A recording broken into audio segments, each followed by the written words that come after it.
Whirlwind Plus got even better. Go to whirlwindgolf.com, click on Play Whirlwind Events and Drawings, and you'll already see how great Whirlwind Plus is. And now you can play Monday through Thursday up until September 1st and give your great Whirlwind Plus rate to your entire foursome. That means if the highest price tee time that day is $89 and the lowest price is $59, all members of your foursome only pay the $59 rate. Go to whirlwindgolf.com and let your whole foursome feel the wind. Thanks for listening, Unplugged Army. I'm Louis Unga, General Manager at Whirlwind Golf Club at Wild Horse Pass. We're proud to present Doug Franz Unplugged. Form an offense. Form an offense. 4 minutes. Form an offense. Form an offense. Everything you need to know in sports that affects Maricopa County, the state of Arizona, and the world, you get in 4 minutes. We start things off in downtown Phoenix.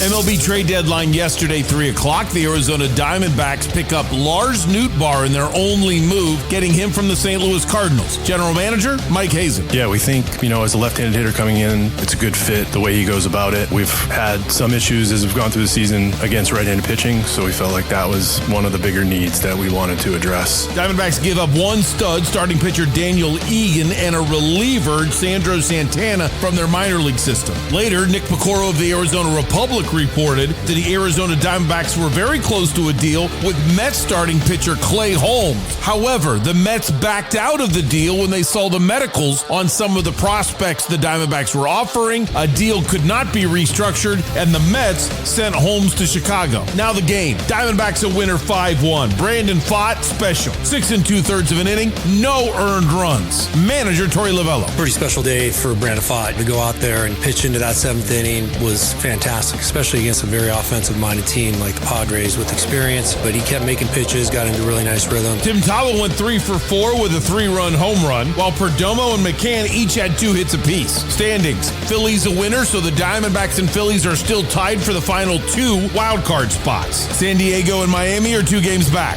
Up next, game 2 of the 4-game series. Randy Vasquez goes for San Diego. He's 6-6 with a 4.45 ERA. Eduardo Rodriguez is 10-3, 2.48 ERA. He'll throw the first pitch downtown, 6:40. Huge trade for the Mercury despite being 6 games out of a playoff spot. They make the move for 5-time All-Star and 2-time champion Kelsey Plum. General Manager Nick Uren. Kelsey's one of the most impactful players in our league. We've coveted her for a long time because of her skill, because of her toughness, because of her character, because of her work ethic. On the court, Mercury a 5-point winner at Chicago, 106-101. Alyssa Thomas a triple-double. Kelsey Plum came off the bench, 20 points, 4 assists. Up next, fly to Atlanta today. Take on the Dream tomorrow afternoon.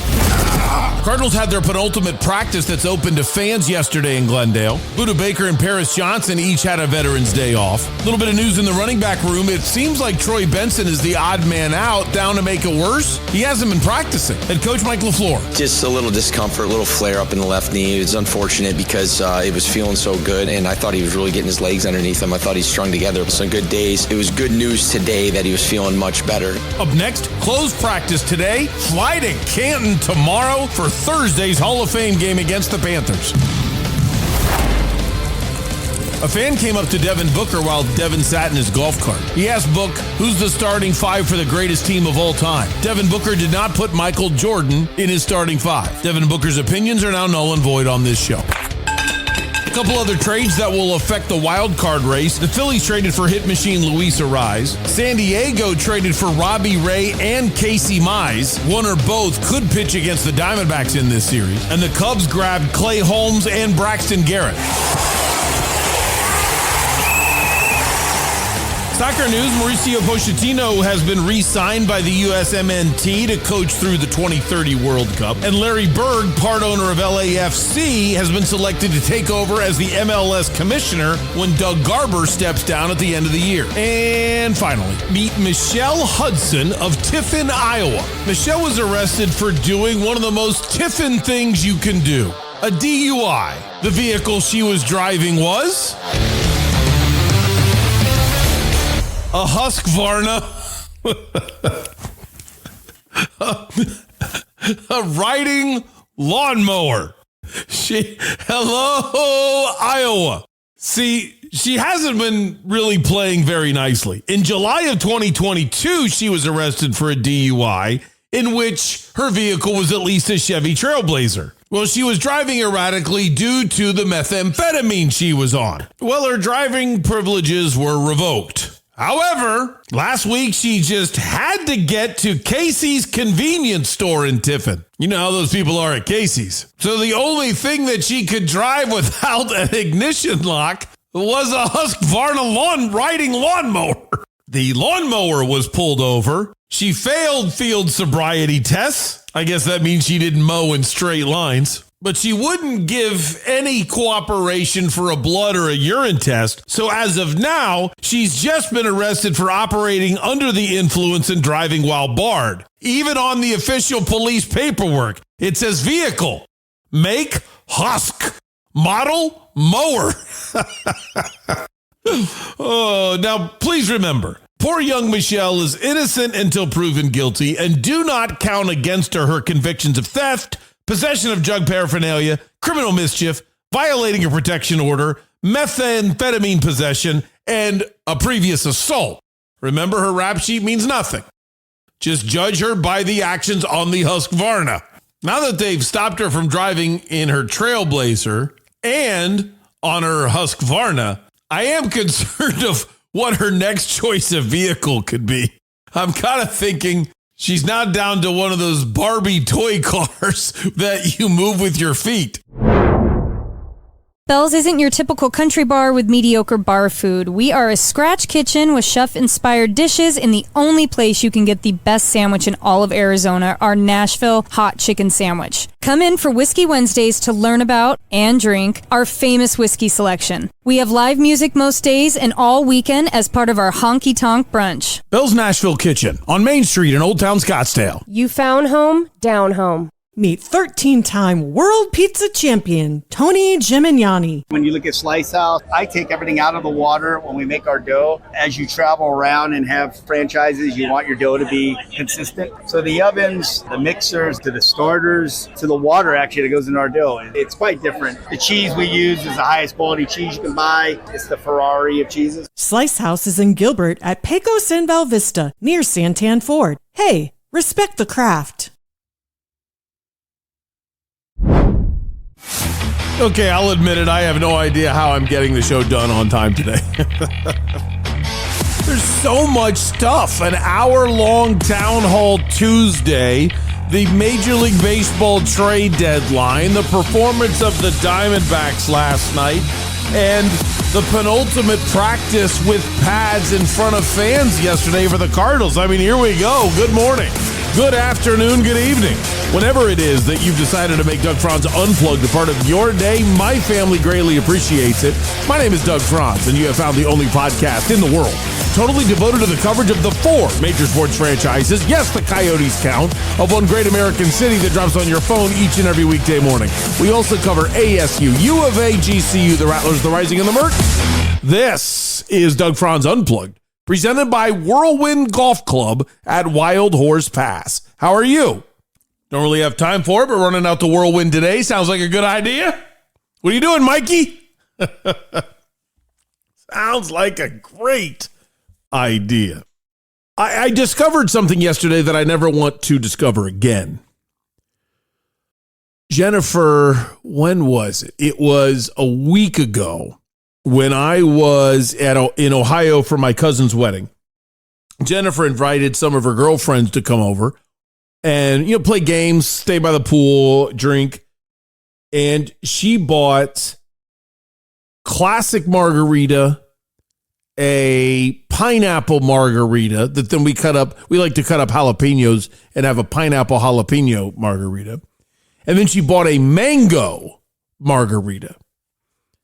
Well, almost all of the pineapple margarita and the classic margarita were gone by the time I got home. So I did have like one glass at some point last week, but it was mostly gone. So yesterday, a wonderful day.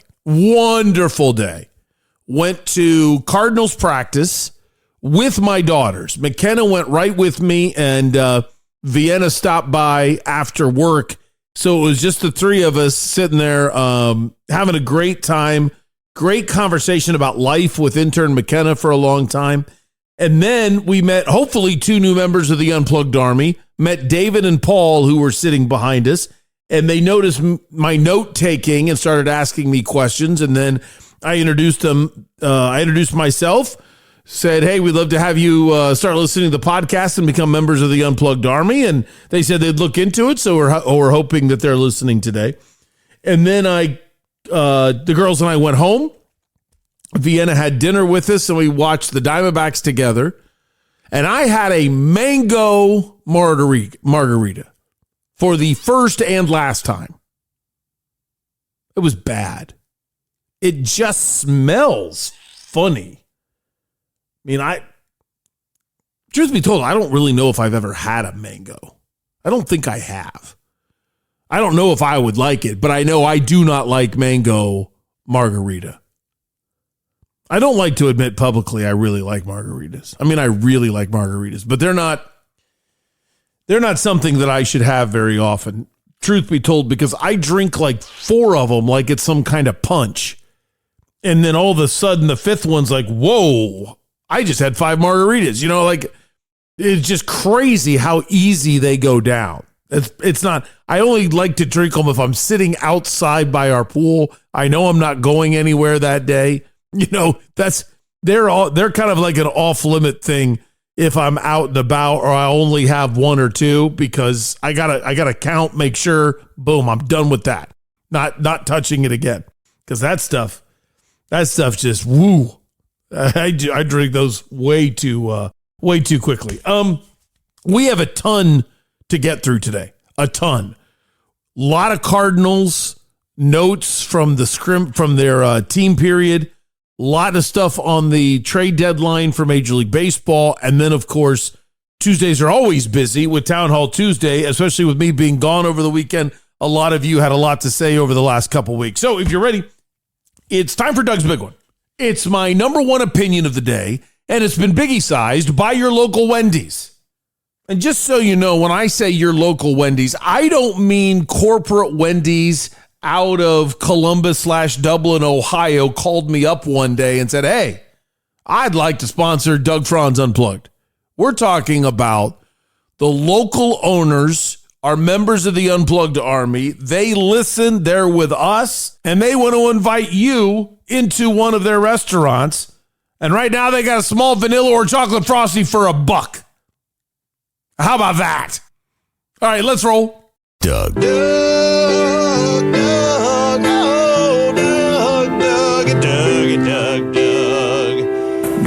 Where's Doug? Here, sorry, Doug. Where are you at? Yeah, was that a plug to unplug? Everyone plays from the CM spots, Doug. Doug had given me a stat. With that, I am happy to take your questions. Let's start with Doug. This is a great question, Doug. Well, I can only answer the questions that get asked of me, Doug. Obviously, Franz is such a good player. Doug's Big One.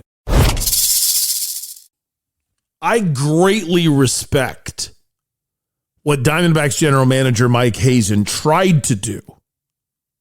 And I completely understand that he did everything he could and all that he thought was right for the Diamondbacks. I still think he failed at the trade deadline. And that's Doug's Big One.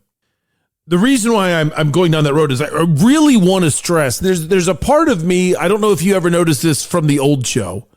By the way, if you're new to Doug and Wolf and the Unplugged Army, or excuse me, if you're new to the Unplugged Army, I call the Doug and Wolf show the old show just to make quick reference to it.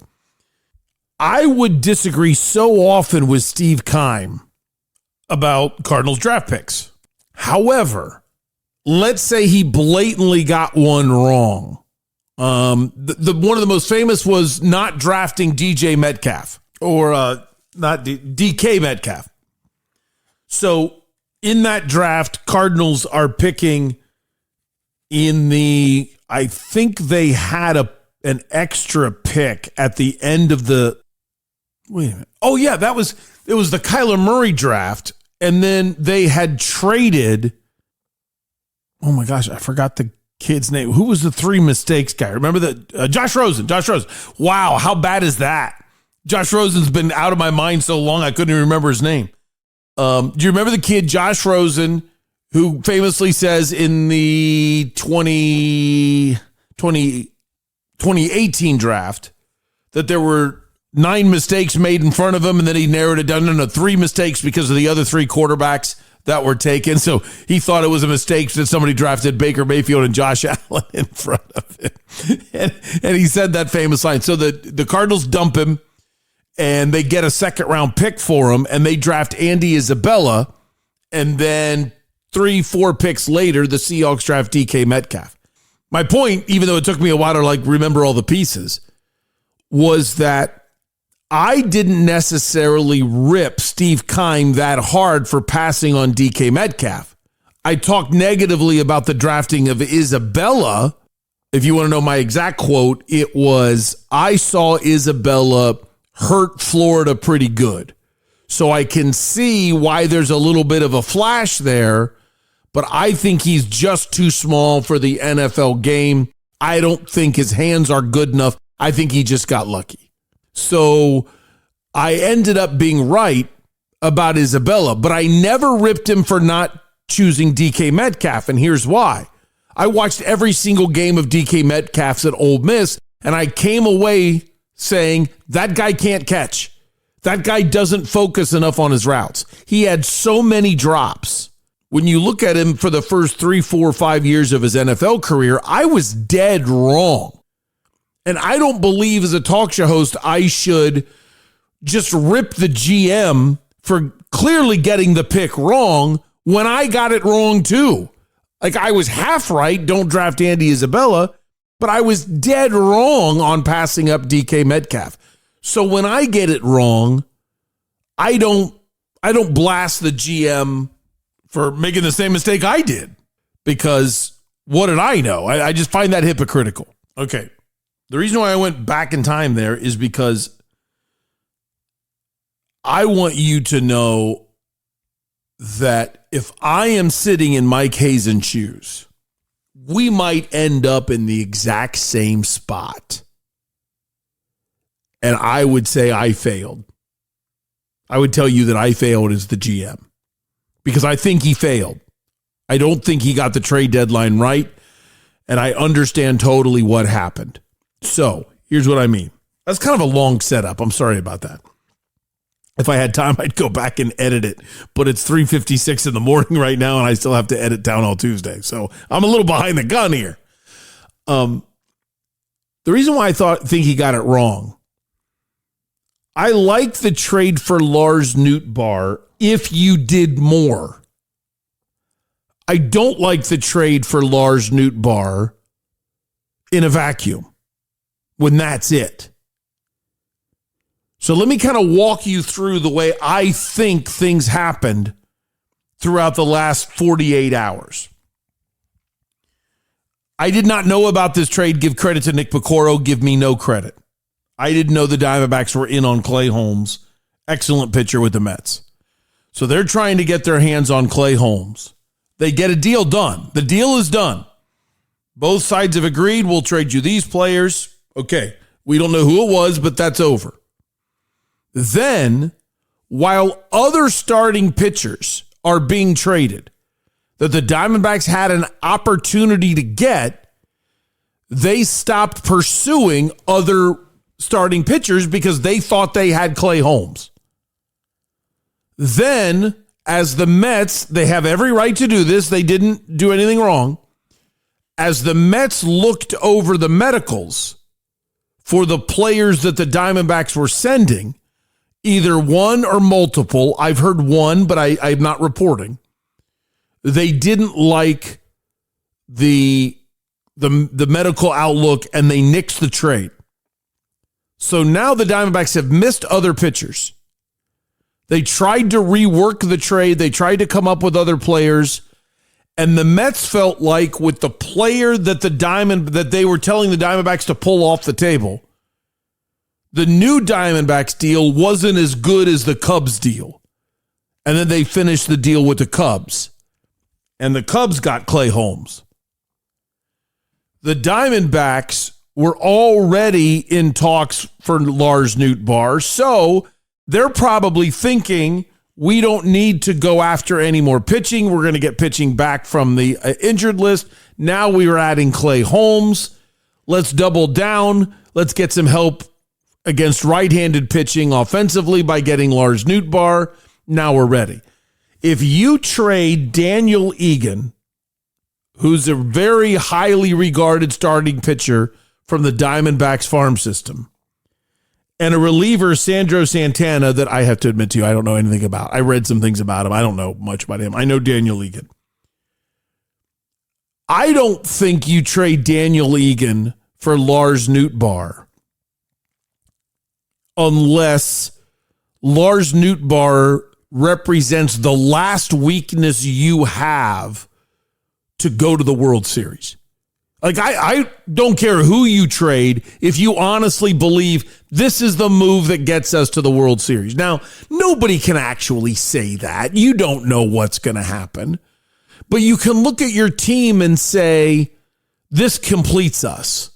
Let's get Lars Nootbaar. Okay. Then I'm on board with trading Daniel Egan. You tell me you've got Clay Holmes, Eduardo Rodriguez, Brandon Pfaadt, and if Michael Soroka keeps pitching the way he's pitching, you've got those four, and who knows about Corbin Burns? I'm not including Zach Allen. Who knows about Corbin Burns? Heck, maybe even you have Corbin Burns in the bullpen. I don't know. But you give me the 2026 version of Soroka, Clay Holmes, Eduardo Rodriguez, and Brandon Pfaadt. Now I'm saying I've got the bullpen. I've got the starting pitching. You know what? I'll trade Daniel Egan for Lars Nootbaar and shore up my left-handed hitters. I think it's worth it. Without Clay Holmes, I look at the starting pitching and I say, it's not good enough. Your starting pitching isn't good enough to make a deep playoff run. And if it's not good enough to make a deep playoff run, why do I want Lars Nootbaar? I'd rather have Daniel Egan, so I'm not looking for pitching 3 years from now, 2 years from now. I've got my pitcher, and it's Daniel Egan. Now, I could end up falling right on my face in this opinion. Lars Nootbaar could bat 300, he could slash 300, 400, 500. Egan could tear his UCL next year. Cardinals get nothing. Diamondbacks make a deep playoff run. Doug Franz knows nothing. I'll see you tomorrow. You know, I mean, that could all happen. But my job is to give you my opinion as it sits right now, and I realize it's a little convoluted. I hope you don't think it's wishy-washy. I think I'm not blasting Mike Hazen as I say he failed. Because if you are simultaneously trying to trade for, he might agree with everything I'm saying. He might say, Doug, I'm trying to trade for Clay Holmes. The Mets said it's a done deal, barring any medical problems. So I make the deal for Lars Nootbaar, following exactly what you said. Now I've got Lars Nootbaar, and I find out I don't have Clay Holmes. That could have happened. He might totally disagree with me. He might say, doesn't matter what we do at pitcher, we have a problem hitting right-handed pitching. So we got to go get Lars Nootbaar. Maybe that's what he's thinking. To me, looking at Lars Nootbaar, since you want him to hit righties, here's his slash line this year against right-handed hitting or right-handed pitching. 258, 354, 383. If you love the game and you don't know what that means, it's simple. Your slash line is three very important stats that look better when they're in conjunction, when you get to see all three of them in front of you. Batting average, on base percentage, slugging percentage. When you hear it repeated and you don't have a chance to just look at it, just listen to the numbers with this frame of reference, 300, 400, 500. Elite batting average is 300. Elite on base is 400. Elite slug is 500. If you nail all three, you're basically either a Hall of Famer or you're having a Hall of Fame type of season. That is elite. 258, 354, 383 is not elite. I'm not trading Daniel Egan for that. Now you can tell me, hey, he's only played 40 some odd games this year, a little bit of a rough beginning, but everything's going to come together now, and it's good to get him out of St. Louis. And Lars Nootbaar is not a rental. He'll be here next year. You might be losing Lourdes Gurriel Jr. Lars Nootbaar can just slide in a couple different positions.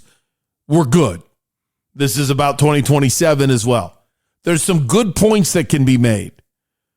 I just think this team has played so far above expectations that it's the general manager's job to push the chips in, especially after the 2023 season when the Rangers and the Diamondbacks, both weaker wild card teams, went to the World Series. Now that you know, hey, the right team can get hot at the right time, just get us in. I think you got to get us in. Padres are 2 games back of the Diamondbacks. They traded for Robbie Ray, Casey Mize. Cubs are some 4, 5, 6, I don't even remember, games behind Milwaukee in the standings. They don't care. They're the number 1 wild card team. They got Clay Holmes instead of the D-backs and Braxton Garrett. Phillies went after perennial hit king Luis Ariz. Phillies and D-backs are tied. They made a big move. San Diego's 2 games back. They made a big move. Cubs are 4 games ahead. They made a big move. And none of that counts what the Dodgers did getting Tarek Skubal. So I see all the moves made by the playoff contenders in the National League. And then I see Mike Hazen say, hey, we got Nootbaar. No. I know you worked hard, but you're still the GM, so you have to take the blame. I say he failed in this trading deadline, while admitting very humbly, I probably would have failed to. He says he wasn't going to trade from a different position. Let's go to some of the things that Hazen said here. Number one, that made us believe there might have been something else on the table. How close were you? Were there a lot of other deals? Were you talking to a lot of other teams? How close were you? A lot. Very close. Multiple. We had some things just not go our way, and it didn't happen for us. So we took some runs at a lot of the pitchers. We made a lot of players available. It didn't happen for us. I have been to, not 100, but at least 50 Mike Hazen press conferences or interviewed him. It's the most defeated I've ever heard him. Right there. I think he agrees that he failed. Mike, would you say how you did or how you're feeling about what you were able to get at the trade deadline? Yeah, I think it's frustrating in the sense of, watching the way the team played and wanting to do your part to add in wherever you can. And, we got a really good player and we have a really good team. So I know that, it's still a little raw for me right now, just the last week, the work that was put in. That's what I'm going to reflect on. And I hope that we go out there and continue to play the brand of baseball that we've been playing the last few weeks. I hope I'm doing a good job of humanizing Mike Hazen and at the same time strongly declaring my opinion that he didn't do enough here. Because I think you can do both. I can give you a strong opinion that this man is a good general manager and didn't get the job done in 2026. But I give him all the credit in the world for the fact that the Diamondbacks are in the position they are in right now. The signing of James McCann last year, the guy's batting .319. He's phenomenal. I mean, I'll get into the game, but the game last night, Gabby Moreno goes to be with his pregnant wife who gave birth last night and leaves the game somewhere between 90 minutes to 60 minutes before first pitch. The lineup's already turned in. So James McCann is not prepared in a sense to catch that night. And Brandon Pfaadt is the type of guy that doesn't call his own pitches. He wants the catcher to be fully in charge. And yet Brandon Pfaadt pitches into the 7th inning, doesn't give up an earned run, and James McCann leads him through that. And goes, 3 for 4, I think he was? I just cheated. No, he's 2 for 4. That's incredible professionalism, and that's what Mike Hazen did in signing him. And you look at the pieces that were put together so far this year for the second best team in the National League wildcard race. So Mike Hazen gets tons of credit for getting us here, but in my opinion, he gets the blame for not doing enough, and I think it's going to hurt the D-backs, and we'll see if I'm right depending on what is their record from this point forward. And Steve Gilbert of MLB.com says, what happened? Was it just too hard to come together with a couple teams? Were you talking to the last minute? I don't know. Yeah, I don't know. We offered a lot. So all the way to the top of our farm system, et cetera. I had to draw the line on the major league team on some level. There were, in some of those asks, taking guys off the major league team comes with a bigger risk. Taking guys out of the bullpen, taking younger players off the team that we need. So from a prospect standpoint, I felt like we were very aggressive. I wish we were able to do more, obviously, with the way the team has played. But that's the way it went. I heard through Nick Picoro, not through any of my own sources. I want to give him the credit. A lot of teams are going after Brandon Garcia and Murillo.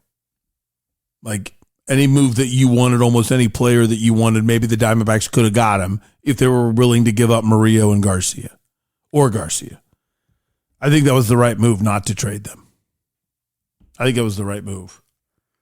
So they got Lars Nootbaar, and he should be here today at some point.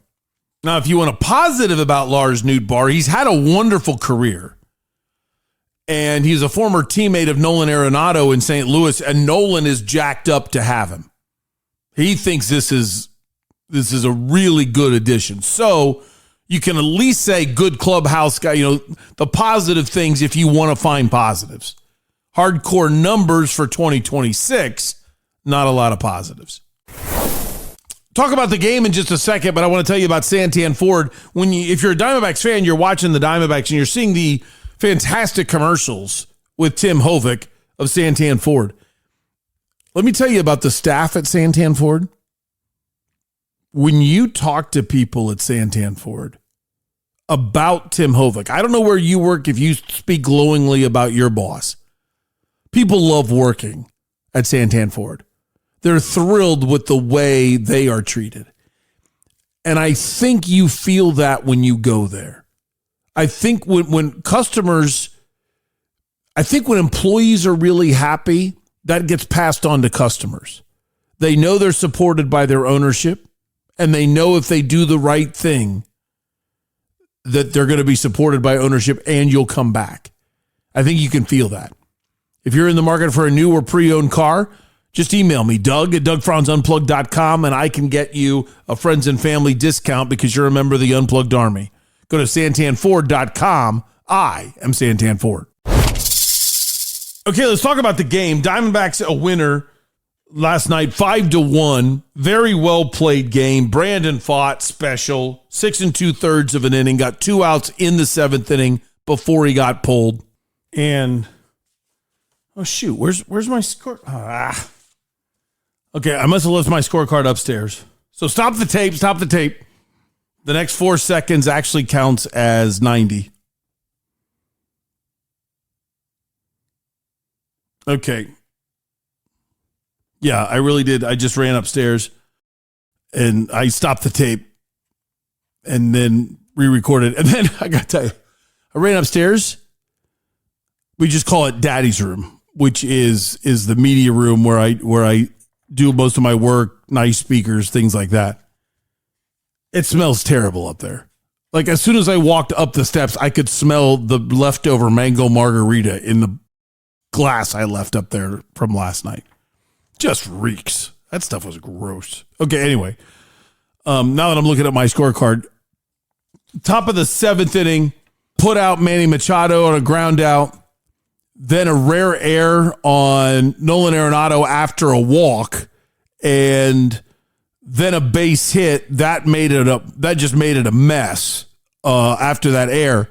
So now a run scores. You've got runners on first and third. Bam, that's it. Time to bring in Murillo, and he strikes out Xander Bogaerts. I'm never going to get on Nolan Arenado for an error. Probably nice pick, but he should have just ate the ball. And who was it first? I think it was still Tim Tawa. A better first baseman comes off the bag and makes that play. So there wouldn't have been an error, and maybe you would have had Brandon Pfaadt pitch the full 7 innings. Maybe. But a good first baseman, like an average first baseman, what happens is, or somebody that's new to the position, tries to stretch and make that play because they're thinking, that's what I need to do.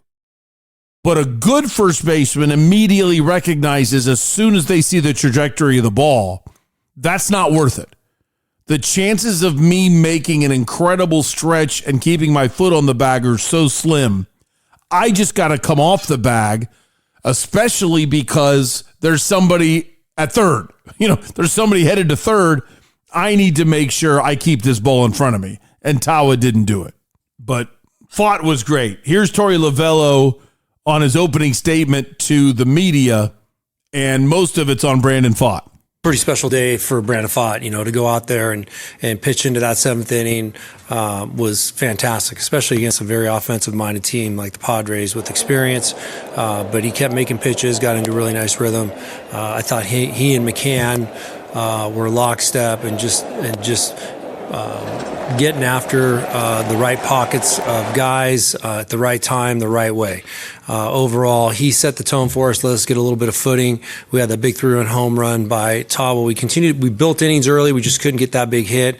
And then it was just a really nice swing and nice approach by Tawa, who had a really special day. Perdomo chipped in with a couple hits. McCann, on a moment's notice, has to step in. Gabby had to step away for the evening. And, that's what James McCann means to this ball club. He can go in there and do something like that. That's special. And prepare and study in an hour and a half. So just a good win. I'm glad he made that McCann point. That was very, very impressive. That's the definition of professionalism. My only big note on this game, Ketel Marte in the 7th inning, he challenged a pitch that wasn't quite dead middle of the strike zone. But if you've been watching the ABS challenges from time to time, there was no part of the baseball that was anywhere close to the edge of the strike zone. The whole ball, like whatever you would consider to be the edge of the baseball, was about 1.5 inches in the strike zone. I'm not even talking about the other end of the ball that's in the meat of the strike zone. The ball itself was so encased in red. It was one of the worst challenges I've seen this year. And 2 weeks ago, maybe 1.5 weeks ago, Marte had a similar one. It's like he's frustrated that he misses his pitch, so he tries on a whim to challenge it. It is the most self-absorbed thing I think a player can do right now in the game. That you're mad because you screwed up, and you want to take a flying leap and pray that maybe it wasn't a strike because you don't want to dare accept that you messed up. And now you've taken a challenge away from the team. Earlier in the game, McCann had a bad challenge. I don't know what he was looking at. He's a good catcher, so I'll live with it once a month where you just have a bonehead challenge. That was a bad challenge by McCann. But I don't think it was selfish. The Marte challenge for the second time in the last 20 days or so, 14 days, that was selfish.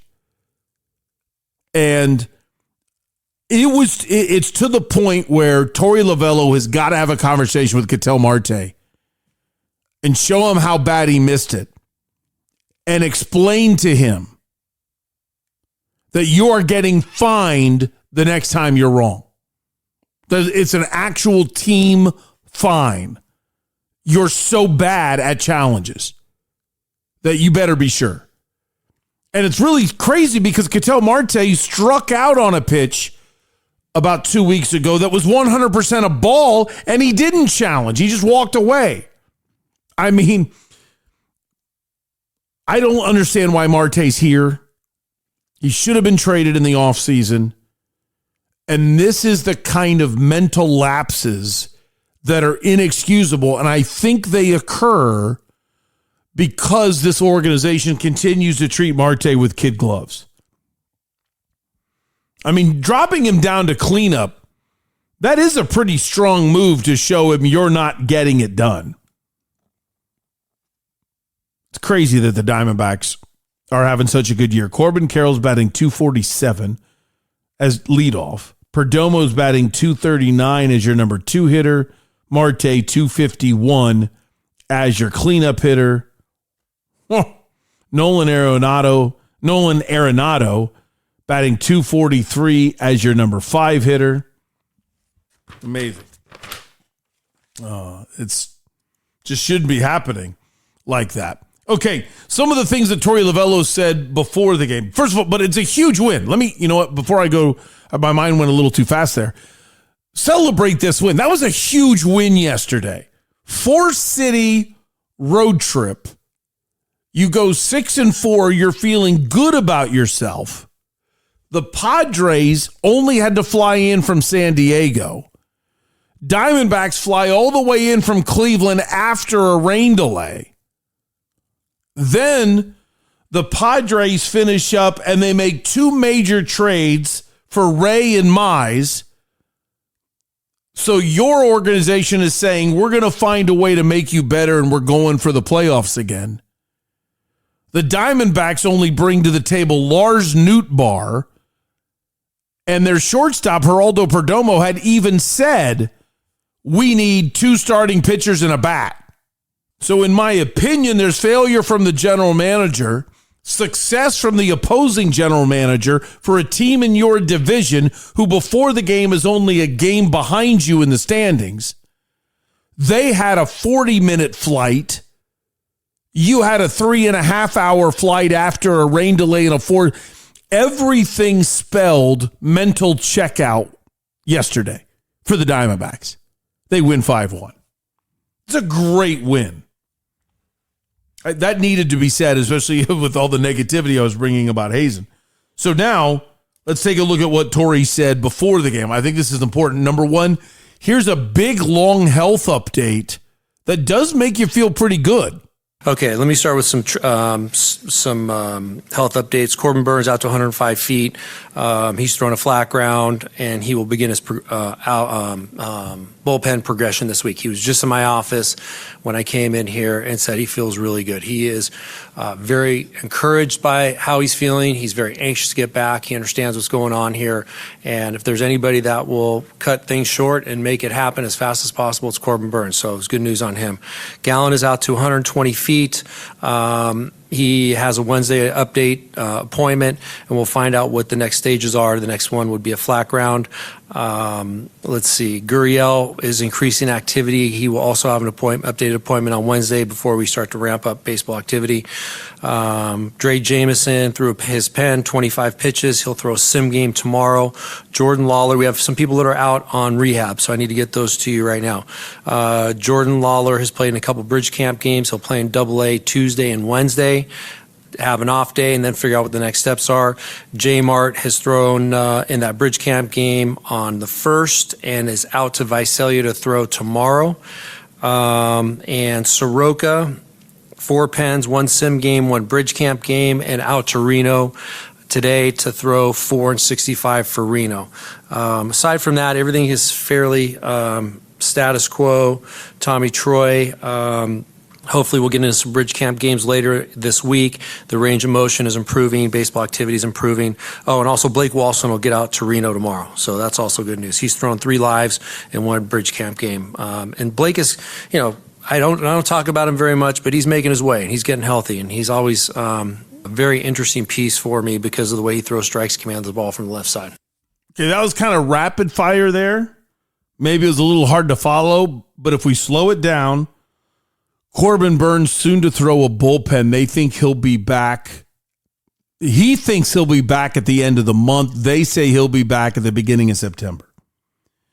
Gallen is at 200 feet, meaning the next step is to throw a flat ground bullpen. I hate to be a jerk. I'm not all that excited about it. I like Zach Gallen, the person, but the pitcher brings nothing to the table to me, and I don't I mean, there's no reason to get excited that you're bringing back one of the worst pitchers in Major League Baseball. Lourdes Gurriel Jr., when he's right, I would really like to have him back. But if he's not right, then I would just keep doing what we're doing. Yet, we'll see what that means. He just said we're going to increase baseball activities. Dre Jameson, 25-pitch pen. He had a couple decent outings, but for the most part, didn't really succeed. Wonderful human being, but just not getting it done. So I care for him as a person. Boy, I hope you get healthy. But as a fan, I'm like, yeah, okay, whatever. The Jordan Lawler thing, I don't know how to talk about Jordan Lawler anymore. That guy has all of the tools except the one ability he doesn't have is availability. And even if you bring him up and even if he's back, hey, great, he's back. And then I'm so sad that he's going to get hurt again. It's just, that's his DNA, in my opinion. But it's awesome that he's ready to go and play in Double-A ball. The J-Mart thing is huge. He's going to Visalia today to pitch at the Single-A level. Wow. We're that much closer to having him coming back into the bullpen. That's enormous. You might see Ryan Thompson or Paul Sewald actually designated for assignment because they've done so poorly in the last 2 months. But you hate to just throw J-Mart to the fire. So it's going to be really interesting to see what they do and how they manipulate the different people in that pen, especially with the way everybody else has been throwing. Because when you look at the guys based on service time and age, you would be taking people out of the bullpen that just makes absolutely no sense versus how well that they have actually pitched. Meaning, I'll point right at Carrillo and Garcia. Carrillo just got called up the other day, and man, he was the one that pitched 2 innings in that marathon game against Cleveland, or maybe it was Pittsburgh, and carried the pen to a win. And then Garcia's locked it down as a closer. Those are the 2 guys you would kind of say, hey, you're young, we're going to send you down. So your only other option to me in that bullpen is to DFA Sewald or Thompson once J-Mart comes back. That's a real interesting conversation on who's going to be taken out of that bullpen. Okay. Oh, was that it? J-Mart? Yeah, and then Soroka's going to Reno.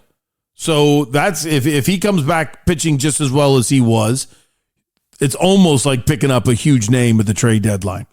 So there's the health update. That's for those of you that are hardcore Diamondbacks fans. I hope you listen and you say, wow, that's great information. I'm glad I'm in the Unplugged Army. But if you were listening to talk radio, man, that stuff's boring. They would never get into it, and I like to give you that info. Okay, last one from Torey. Last thing on D-backs, again, before the game.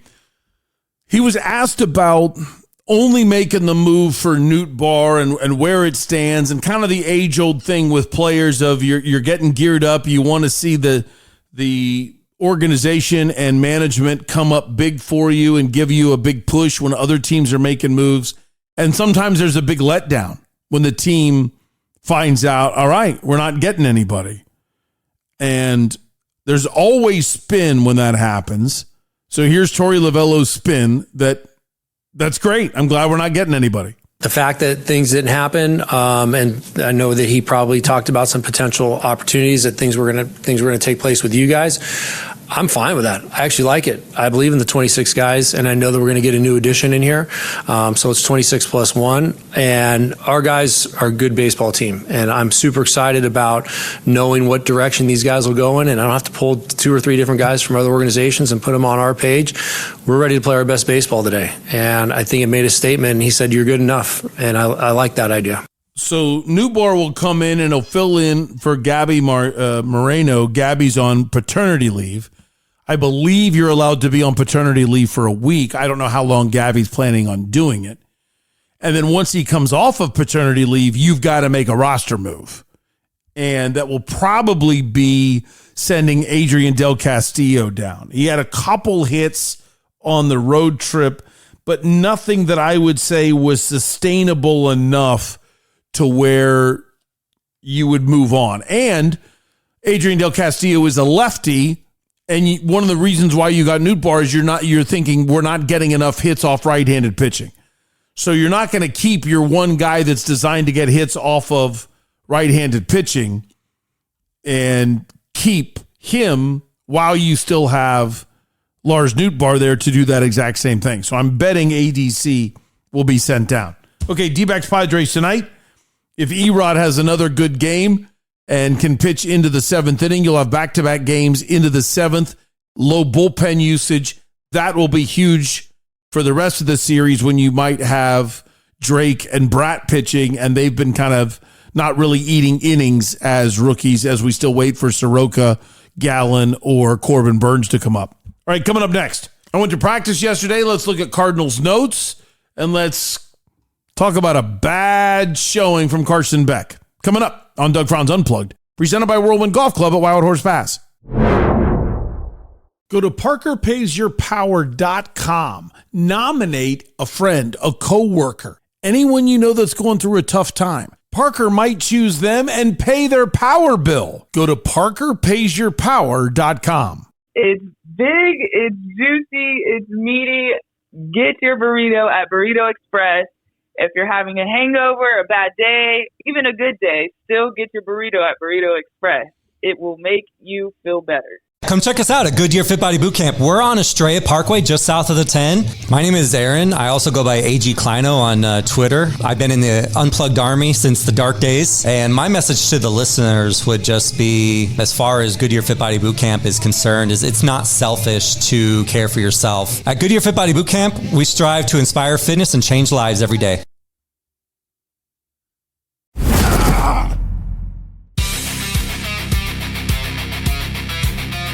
Still nervous. It's 4:37 in the morning right now, and I still haven't edited Town Hall Tuesday. I talk Cardinals now. So just to let you know, straight up, Town Hall Tuesday won't sound as good as normal. Sorry.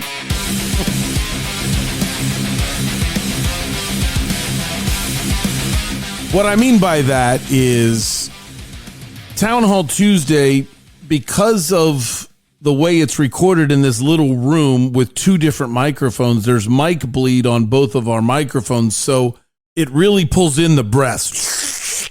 And you hear, like, the breaths are, like, obnoxiously loud. And I usually go through the whole thing, listen to the whole hour, and take out every little breath so it doesn't sound as ridiculous. And I won't have time to do that today, so sorry about that. You'll hear lots of breaths. I just wanted to warn you now. But it's still a good Town Hall Tuesday. You brought a lot of good questions, a lot of good conversation. So we'll get into Cardinals now. So I'm saying so a lot, like a new crutch. Cardinals will practice today. Might even have a little bit of a walkthrough tomorrow. Fly to Canton, take on the Panthers Thursday night. This was pretty cool. This has really nothing to do with anything, but Roy Lopez is a local from Tempe, went to Mesquite in Gilbert. So this is really cool. You know, a lot of the players are being asked about Larry Fitzgerald, but, you know, everybody knows him on the team as a retired player. You know, that's it. They just know him as a retired player. Roy Lopez is dramatically different because he graduated from high school, I believe, in 2015, 2016. So he is, I'm going to say it, I'm guessing, I don't know for sure, but he's about a 10-year-old, 11-year-old kid when the Cardinals go to the Super Bowl. And so when he's asked about when he's asked about Larry Fitzgerald, man, it means something different for an 11-year-old kid who grew up here. Well, I remember everything, man. Legend, had his jersey, the Warriors jersey all the time. I always make a joke because it's the only time I've ever seen my dad really jump and like leave the ground was the Super Bowl when he broke down the middle of the field. And, you know, I feel like that's everybody's memory, you know, is such a great player. But also, you know, you hear about the stories about a great person and him being around the team and just being able to see him say hello, and he's got a smile that brightens up any room, so congratulations to him, because it's beautiful now to go to the Hall of Fame game, and not only as a fan to see, his induction and all that, but also, as a player for the Arizona Cardinals. This is an unbelievable feeling. Man, that's neat. That's neat. Actually get an Arizona Cardinal talking about growing up in Phoenix, watching Fitz in the Super Bowl and what it meant to his family to be watching the Super Bowl. That's a cool thing. By the way, that question asked by Cam Cox, 12 News. I'm on Thursday night, by the way. I'm on 12 News Thursday night, so please pay attention and see if you can retweet and like anything that they put out on YouTube. And I'll try to tweet out that I'm there. And if you could retweet that and start like an Unplugged Army push for more attention, I think we're getting close on 12 News, just between you and I. Yeah. Okay, here's Coach LaFleur. Trey Benson hasn't been at practice the last couple. What's going on? Just a little discomfort, a little flare up in the left knee. It was unfortunate because it was feeling so good, and I thought he was really getting his legs underneath him. I thought he strung together pretty, some good days. It was good news today that he was feeling much better. It was obviously, and anytime you're coming back from an injury like him, and he just wants to be out there, and he could feel everything going up, and then all of a sudden out of nowhere, it just kind of flared up on him a little bit. But with that being said, doing much better today. We'll be very cautious with him, though, at least in the kind of day to day, if you will. Do you expect this to be a multi-week thing for him? I don't expect to be a multi-week. I wouldn't say shocked if he goes in Canton, but I wouldn't be surprised if he doesn't go. Here's why that's a big deal. I don't think there's any chance Trey Benson makes the team.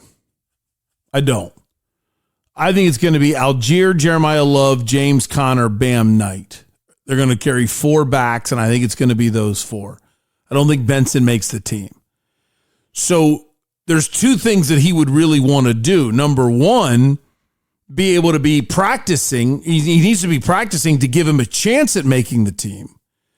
And when you play an extra game, you want extra quarterbacks and running backs. You're going to see a lot, in my opinion, Thursday night of Keaton Slovis, and you were going to see a lot of Trey Benson, so Benson can try to advertise himself to other teams. Now he won't even be out there. And I think they're going to be a little worried about getting Bam Knight hurt. You certainly aren't going to play Algier Conner, or you might play Jeremiah Love for a quarter. That's probably a good idea to play Jeremiah Love for a quarter, but I think you're going to see a lot of a guy that I admit I don't know a lot about, Corey Kiner, and I can't really tell you that I've seen him out there that much. I think he's from UC. I think I remember him in the Cam Scadaboo game being their running back, if I'm not mistaken, when Scadaboo fumbled in the last loss they had until they lost to Texas. If that's off the top of my head, I think I have that right. So that's a big deal only from a game rep standpoint of who's going to be getting carries, who's going to be playing running back in preseason games. All right, the big topic for me in what I saw in this practice yesterday was Chase Besantis. He ran with the ones. That's the second-round guard out of Texas A&M that I really loved that pick. Wanted that pick and was shocked that Monty Ossenford agreed with me. I thought he was battling it out with Isaiah Adams for the left guard spot.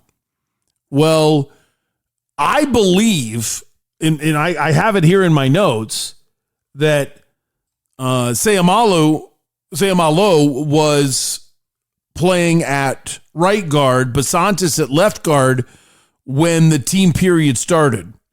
Then the next time they had team, it was Sayamalo who was out. Besantis was replacing him at right guard, and Adams was back at left guard. And I thought, okay, what are we doing here? Is Besantis now officially the backup, and he's becoming more of a swing guard? Of we're going to go with Adams, we're going to go with Sayamalo, and then Besantis, you need to know how to play both guard positions? Or is he actually competing with Sayamalo for a spot? Or is he competing with Adams? I don't know. And Coach LaFleur was asked about it, and he kind of put the whole thing to bed. Isaac just came out for a minute. He was fine. He's a tough dude. He's played a lot of ball in this league, and then obviously finished out practice. So when he came in, moved Chase into the right side right there. So moved Isaiah over to the left, and kind of next man up right there. And so, if that happens in the game, that's the direction we'll go as of right now. And then, the progress, like I kind of said a couple of days ago, I think it's just every single day just getting a little bit more and more comfortable. I alluded to the fact that in OTA 1, I don't know if he came off the snap one time correctly. Day 2, it felt 50%. Day 3 felt maybe like 60%. And then it's just continued to get better. And then obviously when that ball's been snapped, just continuing to improve, understanding the speed of this game. He's got the right look in his eye. He's got the right approach. He's going to be a good player.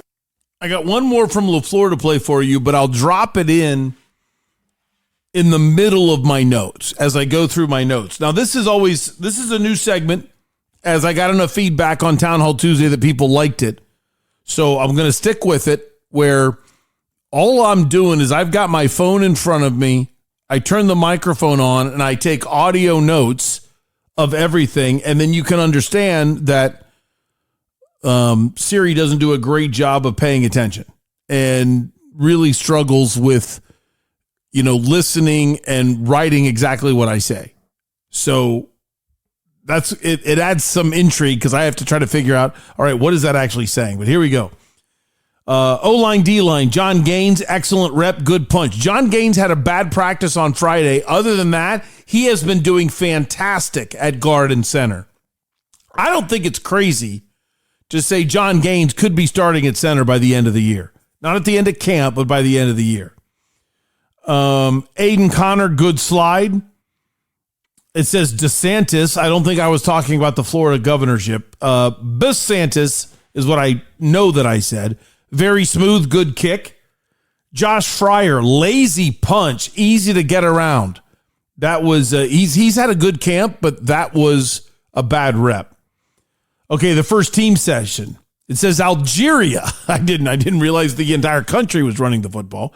So it's supposed to be Algier running rookie Harrison Wallace in with the ones, little dagger concept off to the right, dump off the tray. Okay, so what happened here? Dagger concept. Let's explain that. Dagger concept is the most unfair pass pattern to run in a practice when the quarterback has the no contact jersey on, which is basically all the time. Because the weakness of a dagger concept is it's hard to block for, because it's a long developing play. But if you block it, well, then it works almost every time because it's too hard for the defense to cover. So put one guy in the slot, send him deep. All right. So he's either going to run a 9 route or a post. Now, where he goes, you have somebody on the outside running a dig. A dig, let's say it's about 15 yards, 10 yards.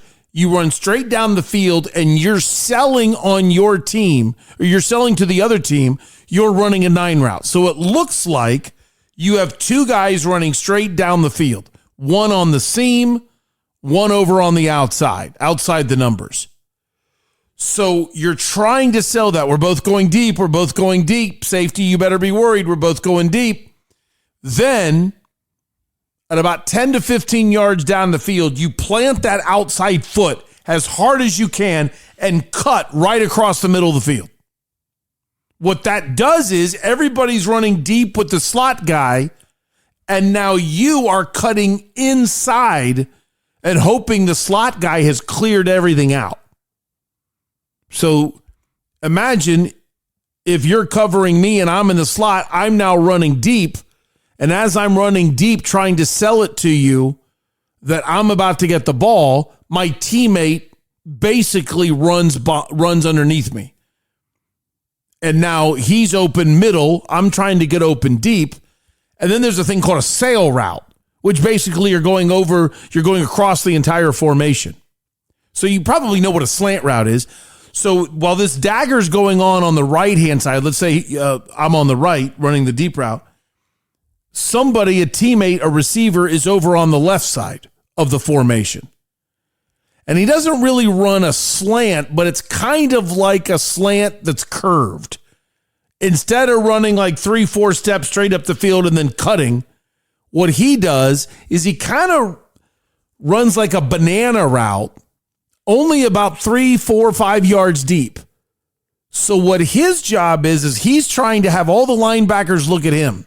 So if you flip the field now, I'm going to flip it on you because I said I'm on the right, but now let's look at it from a defensive standpoint. So from the defensive standpoint, I'm on the left. So the guy on the defense's right is running the sail route. So now as I see this guy running the sail route to my right, if I'm a linebacker, well, now I'm focused on moving left. So as I'm moving left to stop the sail route, the guy who's running the dig on the outside cuts in behind me the opposite way I'm going. So now I'm going the wrong way trying to bust one of them. And that still doesn't take into account the guy running the slot 9 route going deep. So in a sense, I have built an easy read for the quarterback. Sail route, the mid dig, and the deep 9. I'm set. There's no way the defense can truly cover all 3 of those guys. And then I can be even crazier and mix in a little wheel route from a running back going left where my sail route started. So if my sail route started on I hope I'm doing a good job here. If my sail route started on the left, and now I'm back to the offensive side. So he's on the left running across the back of the formation. Now nobody's on the offense's left anymore. None of the defense stayed there. And now I put a running back running a little dump off over there. So if I don't have anybody open on the dagger, I just dump it off to the back. He's a one-on-one with some linebacker, or even better, a corner that doesn't want to tackle him. You can't stop all that. It's too many weapons. And all I have to do is read, what did you not cover? Somebody's open. Unless the quarterback gets hit. Unless he gets sacked. So that's the little dagger concept, okay? I didn't mean to go that deep, but hopefully you like that. Well, anyway, Harrison Wallace is a guy I don't really know much about, and he ran a really good sail on it and was open, and then it was Trey McBride who ran the dig, cut back inside on the deep route, and it was deadly. It was deadly. So that play looked really, really good, but again, don't get excited because you can't hit the quarterback, so it's easy to pull that one off.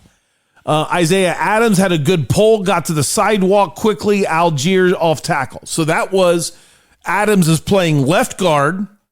The run is to the right, so Algiers allows the center, or excuse me, not Algiers, Adams allows the center and the right guard to block towards the left, while he takes a half step back, lets the center go across his face, runs behind the formation around right tackle. Now he's leading, looked athletic, picked off a linebacker, and Tyler Algiers had a nice run. Then on the very next play, Isaiah Adams kind of screwed up. He pulled, but then I don't know if he blocked the wrong guy or if he got a little confused, and Algiers kind of cut it back the wrong way. Maybe he didn't read the Isaiah Adams block very well, but Algiers got stuffed by Mac Wilson. Jacob, nice job, Siri, thank you. Jacoby Brissett took an hour to get to his read. Crowd cheers because they have no idea what's going on. Okay, that was funny. Jacoby Brissett hit a deep ball, but he kept patting the ball, waiting. 2 guys ran by him to sack him, but he's still going to follow through with the play, and he completes about a 40-yard play. Crowd goes crazy for the deep pass, and I'm thinking, okay, Jacoby Brissett just died. Like, he literally would have had his head taken off on that play, but everybody's happy because he completed a pass. Little waggle, good throw from Minshew, great play fake from Minch, but then a drop pass. So I forget who it was that dropped the ball, but Gardner Minshew looked really good on this play fake. Remember, we talked about this yesterday, boots and waggles. And waggle, that's what, all waggles are boots, but not all boots are waggles. A waggle basically means the guard's coming with you or somebody's coming with you to help block for the quarterback. And I really thought Minshew hard sell on that play fake. It's interesting what I'm seeing. In the early days of Sean McVay, he did a lot of the plays I'm seeing in practice right now when he had Jared Goff at quarterback. Getting a better quarterback in Matthew Stafford, who's better at reading defenses and not as mobile as Jared Goff, the offense morphed a little bit, a lot more 13 personnel, fool you with formations, knowing that if you leave anybody open for a second, we've got the quarterback in Matthew Stafford that can find it. I don't know if Mike LaFleur likes the Jared Goff offense more, and that's why it's going back to some of the old Sean McVay stuff, or if he doesn't think he's got the quarterbacks to run it like Matthew Stafford does. But right now I'm seeing a lot of the Jared Goff form of the Sean McVay offense right now. Solid blocking from the twos. John, it was okay. I'm sorry. My notes say Gain. Like, what is Gain? John Gaines led Bam Knight on a run right. Look good. John Gaines had a perfect seal, hits Bam Knight through the middle, somewhat of a touchdown. I say somewhat because the defense didn't really pursue him very well. But Gaines again looked really good, hitting the defender and then getting the hips around so it's a seal. You kind of let the defender go where he wants to go, but you get him there faster than he wants to be there. That's another way to create a hole. Easy way to create a hole, you just blow a guy off the line, right? But another way to create a hole is when the defender has a responsibility to go one way and you say, okay, fine, I'll let you go that way, but I'm going to get you there faster than you want to go. And before the defensive end beside you or linebacker fills the hole that's created. If you're supposed to slide right as a defensive lineman, you're expecting the guy next to you on your left to slide right and fill that hole. Well, if you make a nose tackle go to his right faster than he wants to go, now there's a hole there. And Gaines was perfect in creating the hole, sealing it so there wouldn't be backside pursuit. Really nice job. A good throw from Minshew to Jalen Brooks. Incomplete pass. However, Clark was flagged on a soft DPI call. Jalen Brooks didn't fight through the punishment. Good throw. He probably, in my opinion, he should have made the catch. Didn't make the catch, but I thought it was a weak flag on Cottrell Clark, but they called it, so therefore it was pass interference. Jeremiah Love, huge hole. Isaiah Adams, great push. Play fake to Love with a boot to the right. Perfect throw on the run from Brissett to Kendrick Bourne. Again, another boot and waggle. Really looks deadly with Jeremiah Love. I'm telling you, really looks deadly when you're doing that with Jeremiah Love. A great quick read from Brissett, looked off the safety, had a wide open Jalen Brooks who dropped it. 13 personnel sack. Brissett had absolutely nobody to throw to. It's interesting, 13 personnel, one back, three tight ends. 13 doesn't mean you're actually playing 13 people. You say 13 because it's a 1 and a 3, but it's really the individual numbers, the number 1 and the number 3. You have 5 offensive linemen, you have a quarterback, and then you have 5 skill positions. You can do whatever you want.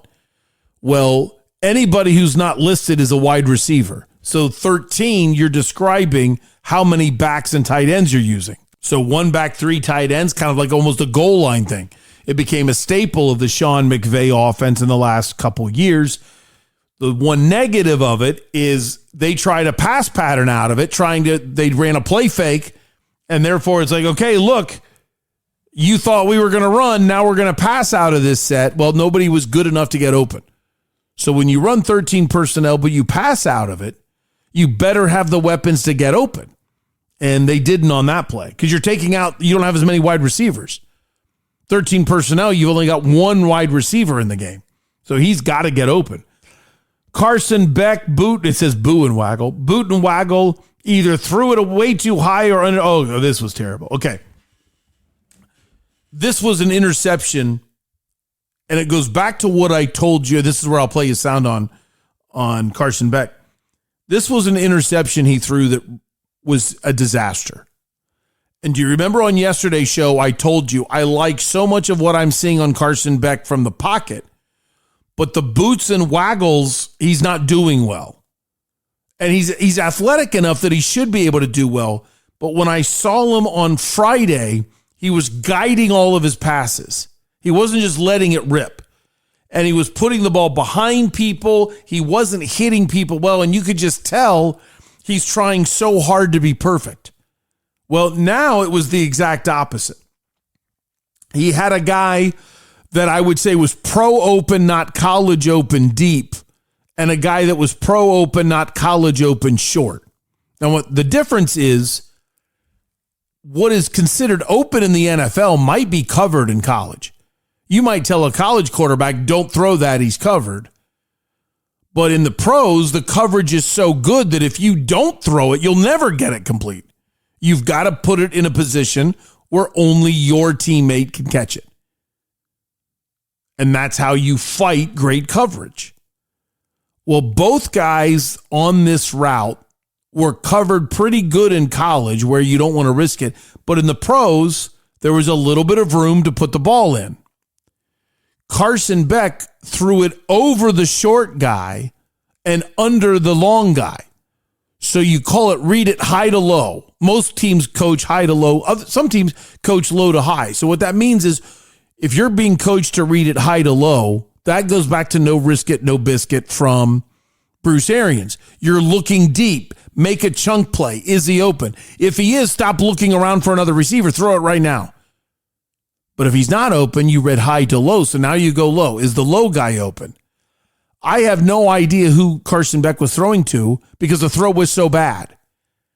If you've ever played basketball, it's almost like you go up for a shot and you're going to bank it. And then at the last minute, you decide to swish it. And then that change in shot process means you just threw it into the side of the rim. It was a terrible shot. It's almost like the only thing I can justify it is Carson Beck must have changed his mind on the short read and tried to throw it long. I'm guessing. If not, it was such a disastrous throw where you start scratching your head and saying, young man, that's not going to work. Now, before the practice, Mike LaFleur was asked, what are you looking at with Carson Beck, especially as he heads to Canton and, probably plays in the Hall of Fame game as he's progressing through preseason? What do you want to see? Clean operation and make the right play for the Cardinals in that time. We're not overly game planning. You go into this game with, you could say just plays that no matter what they bring are going to be protected, both in the run game and the pass game. It might be hot and stuff like that, but you're always going to have answers. You're not going to have game plan, gimmicky plays. So it's plays that, all these guys have ran multiple times, whether it be OTAs, training camp, walkthroughs, all that. All the time that we put, I know you guys aren't out there at all the walkthroughs, but we put Carson with the younger guys down in the turf area during that so that they're not just watching the ones for 40 minutes. They're getting their work in. So, all those reps just continue to add up. But hey, go out there, operate that huddle. There's no coach in behind you right there, which I have no question that he's going to do that. He's done a great job with the operation. He's super smart. He hears it well. He says it well. He visualizes it well. And then when that ball snap, like I said, just make the right play for the Cardinals. Make the right sound quarterback decision. Might be ditching the ball. Might be throwing to one. Might be ripping through a progression. It might be protecting it if we get a quick beat. Whatever it might be. So take it one play at a time, and we'll grade it as such. Bad thing there is it sounds like a coach is complimenting Carson Beck, the coach. Yes, I said that. It's almost like, man, he's doing so many things right, you can tell he's going to be a good coach. Well, does that mean he's going to be a good quarterback? I don't know. But it shows you how low the bar is and all the things he's doing right as far as managing a huddle, managing meetings, managing the playbook. Okay, great. How well is he playing, though? And coach didn't touch that. You want my opinion? Very up and down. I've seen practices where I thought Carson Beck looked like a first-round pick, and I've seen practices where I thought Carson Beck shouldn't be drafted. Very much looking like a rookie. Okay, more of my practice notes. Jeremiah Love tried a jump cut around a pulling Basantis, caught the football on his shoulder pad, and he fumbled. Bad fumble. Basantis, great pull, blocking downfield. It looked like Jeremiah Love was kind of like, hey, the play's over, goofing off a little bit.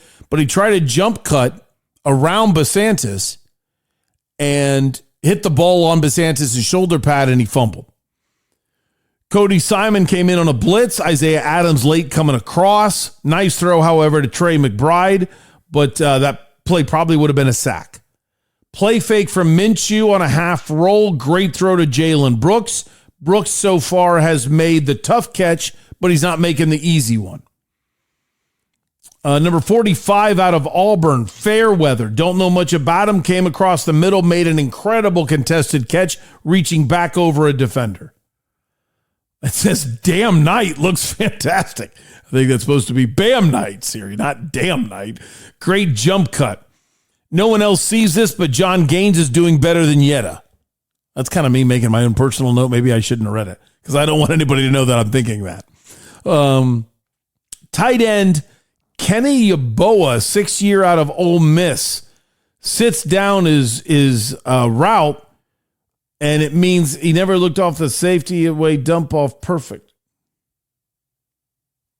I don't know. Okay.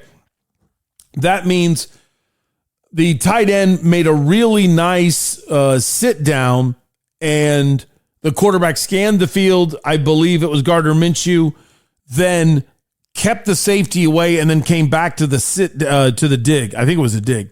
That's kind of a bad note right there. Great throw to Marv one-on-one, and again a contested drop. Not an easy catch, but a catch the 4th pick in the draft should make. He didn't make it. Carson Beck looked off. The safety came back to the one-on-one matchup, back corner, perfect throw, little slot fade. Oh, yeah.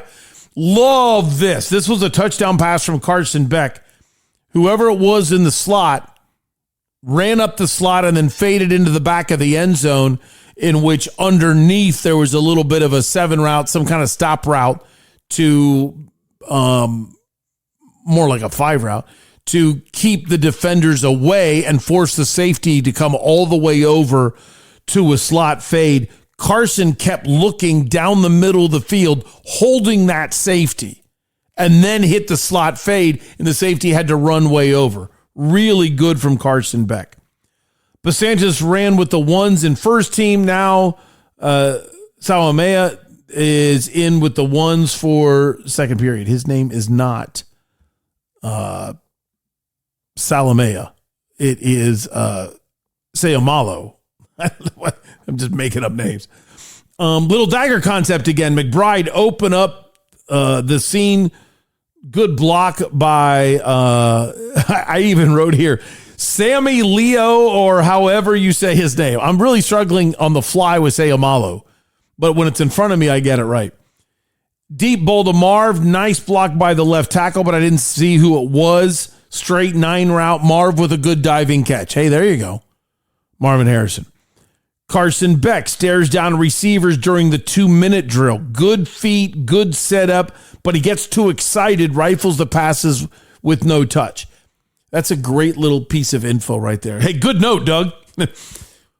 What you see is sometimes a quarterback in the 2-minute drill, when they're young, they get sped up, and then they rifle passes at people's heads that they can't catch. You still have to be under control during a 2-minute drill. And sometimes a young quarterback is in such a hurry to run the plays and get rid of the football, they forget, hey, I got to make the throws catchable. 15 seconds left in the 2-minute. Good job looking off the safety, but too late with his feet to come back on the 6 route. Too low of a throw. That was Carson Beck. Carson Beck, INT. I blame the receiver. Looked like he stopped his route. Maybe Beck made the wrong read, and that's why the receiver sat down. But it looks like on a quick study of the film that Beck made the right read. So he threw 2 picks. I'm for sure one was all his fault. The second one I don't think was his fault. There's my practice rundown for you, and I'll have another one of those for you on Saturday, because Saturday is the red and either Saturday or Sunday, I can't remember. Might be Sunday. Is the red and white practice, which they always do 1 week before week 1 of the preseason. This technically isn't week 1 of the preseason. This game coming up Thursday, because the Hall of Fame game is always one extra game. All right, coming up next, a long Town Hall Tuesday. You guys had a lot of questions, and we had a lot of good conversation. That's next. This is Doug Franz Unplugged, presented by Whirlwind Golf Club at Wild Horse Pass. Here is Sue Rigler on starting 100 Mile Brewing Company. What started 100 Mile Brewing Company is I actually have a degree in microbiology from ASU. Go Devils. And went back to school. I found out that UC San Diego had a brewing program, so I enrolled in that. And with the intention of opening a brewery, I came back to Tempe because it's Sun Devil country. I wanted to open a brewery in Tempe, which fresh it never gets old is our tagline. And I'm pretty much a stickler about fresh beer. It's got to be fresh. Otherwise, it's not going to be served here.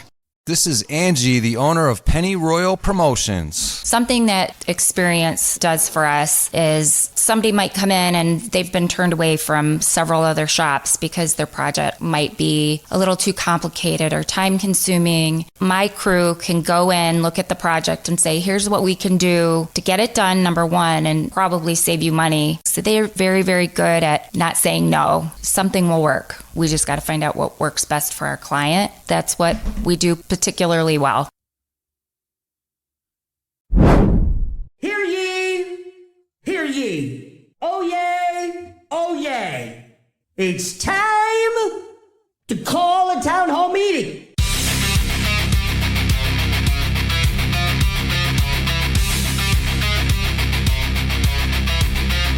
Hey, guess what?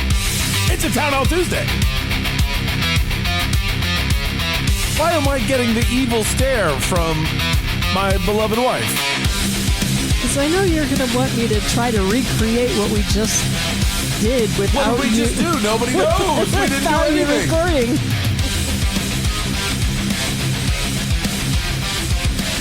It's called multi-tracking in a program that's no longer updated, but I still love it. Adobe Audition.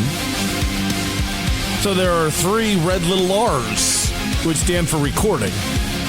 That just means the track is ready to record once you hit the big record button. I did not hit the big record button. So Jennifer and I only had about a 90-second conversation. And then I go, okay, are you ready? Realizing I hadn't recorded the previous 90-second conversation. So you're not getting it now. Well, I could just ask you the same questions and see what happens. Or we could just start. We could just start. Okay, since you're obviously in an unentertaining mood. Rare. I'm you can't just play along. It's not like this is like it's live for us, but it's not live for everybody else. How many times have we been doing this and you go, edit that out, edit that out? All of them?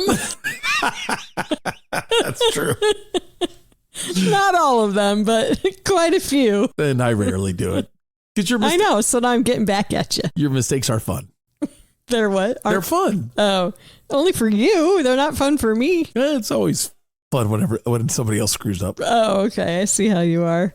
Right, we're going to start with General Mike. He said regarding the Dodgers, one of the things I didn't know about prior to this trade deadline that I'm now seeing reported is that they have some kind of exception or exemption on some of their revenue sharing due to their 2011 bankruptcy. And I've read this extends to 2039. So not only do they have a natural media market size advantage, but they're also being rewarded for going into bankruptcy in 2011. How is that fair? Yes, the Dodgers spend more on scouting, but they have much more of a war chest to draw from to invest on scouting than the average team. The league isn't a free market, so some billionaire owner in Kansas City can't just unilaterally decide to move his franchise to a larger market to increase revenues. So trying to level the playing field when there are false barriers to entry seems like the only way to keep leagues competitive and national. Otherwise, if they were like our free markets, teams would start consolidating into major media markets, and a lot of the mid-level markets would be shut out.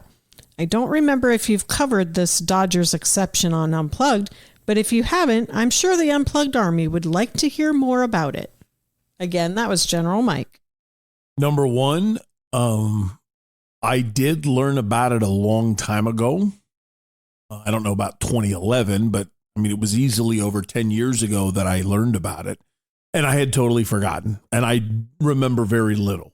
And if I was a good talk show host after I read your email, I would have looked it up and I forgot.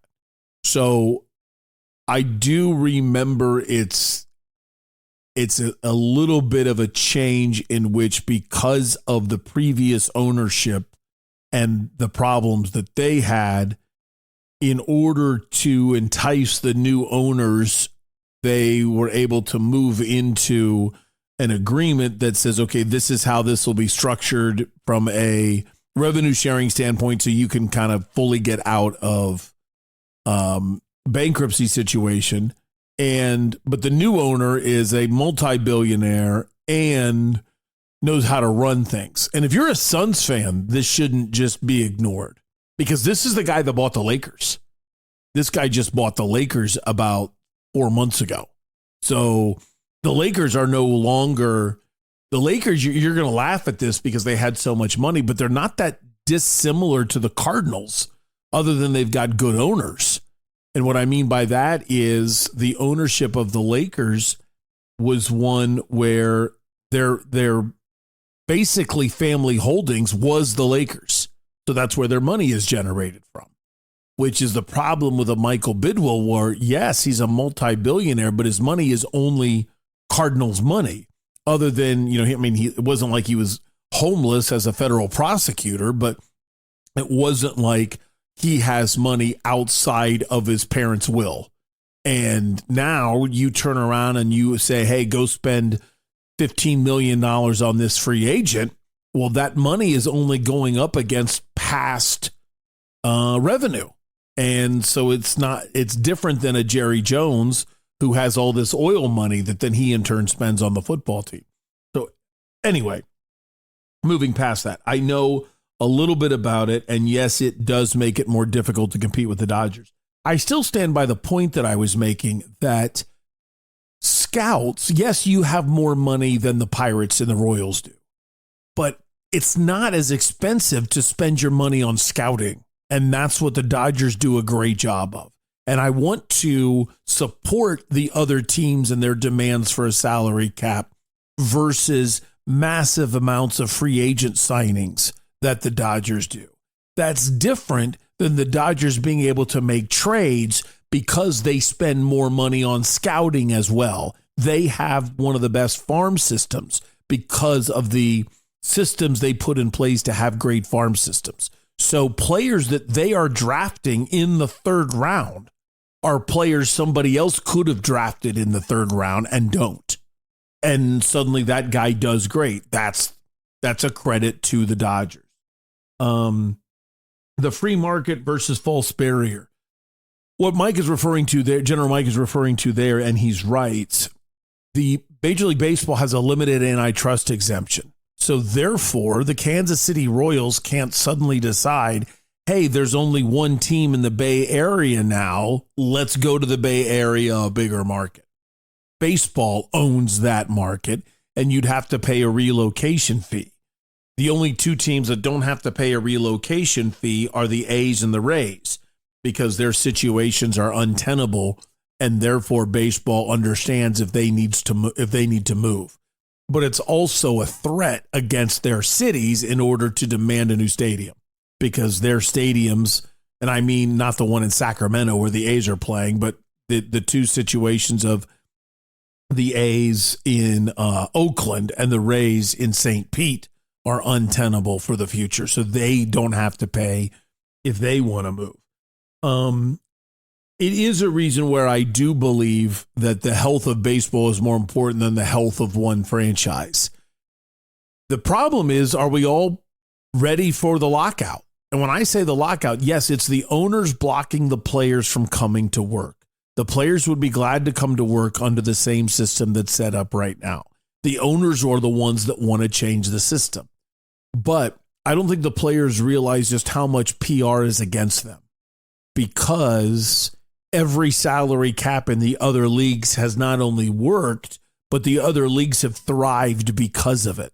So the players will look idiotic if they decide not to acquiesce and figure out a way. Yet, you got to understand the history.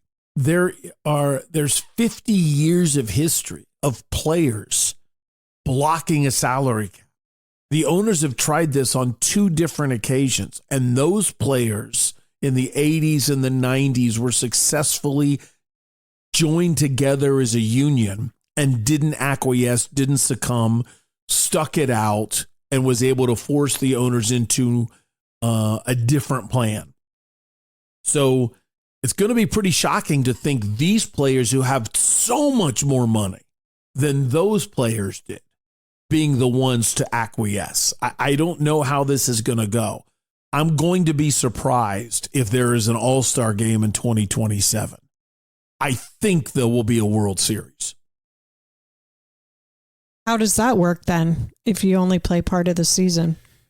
Depends on how they do it. 1981, the players went on strike in the middle of the year and they did a split season. So whoever was in first place at the end of the first half of the season before the strike made the playoffs. And then they had the second season where you started with an 0-0 record. And teams that won the second half of the season, they got invited into the playoffs. And it's always been controversial in Cincinnati because the Reds actually had the best record of any National League team, I believe. I'd have to look up the exact numbers, but they didn't make the playoffs. And the reason why is because they were in second place in both halves of the season. I think it was Astros-Dodgers who won the first and second half, and the Reds were in second place on both. And when you add up their record, it ended up better than the Astros and Dodgers record overall. If you don't think there'll be an all-star game, there wouldn't really even be time for quote unquote 2 seasons then, right? You just have this let's say baseball starts in late June. Well, the all-star game's in 3 weeks. Who are your all-stars? I see. So I kind of feel like they just go past that and then they play like a 50-game season, and then they probably allow a lot more teams into the playoffs in order to overcome the fact that there wasn't much of a regular season. I'm guessing. Doug, I respectfully disagree with you on the bunt to break up the perfect game. Then when the bunt goes foul, Tim gets the first hit. Gamesmanship. Pitcher only went 5 2/3 innings. Cleveland is fighting for a wild card spot. They were never going to let him go 9 innings. Love the show. Jamie, Flagstaff Scout for the Unplugged Army. Let's go piece by piece there. I do think they would have let him go 9 innings if his pitch count stayed low. He was that dominant. Remember, it's not about innings, it's about pitch count.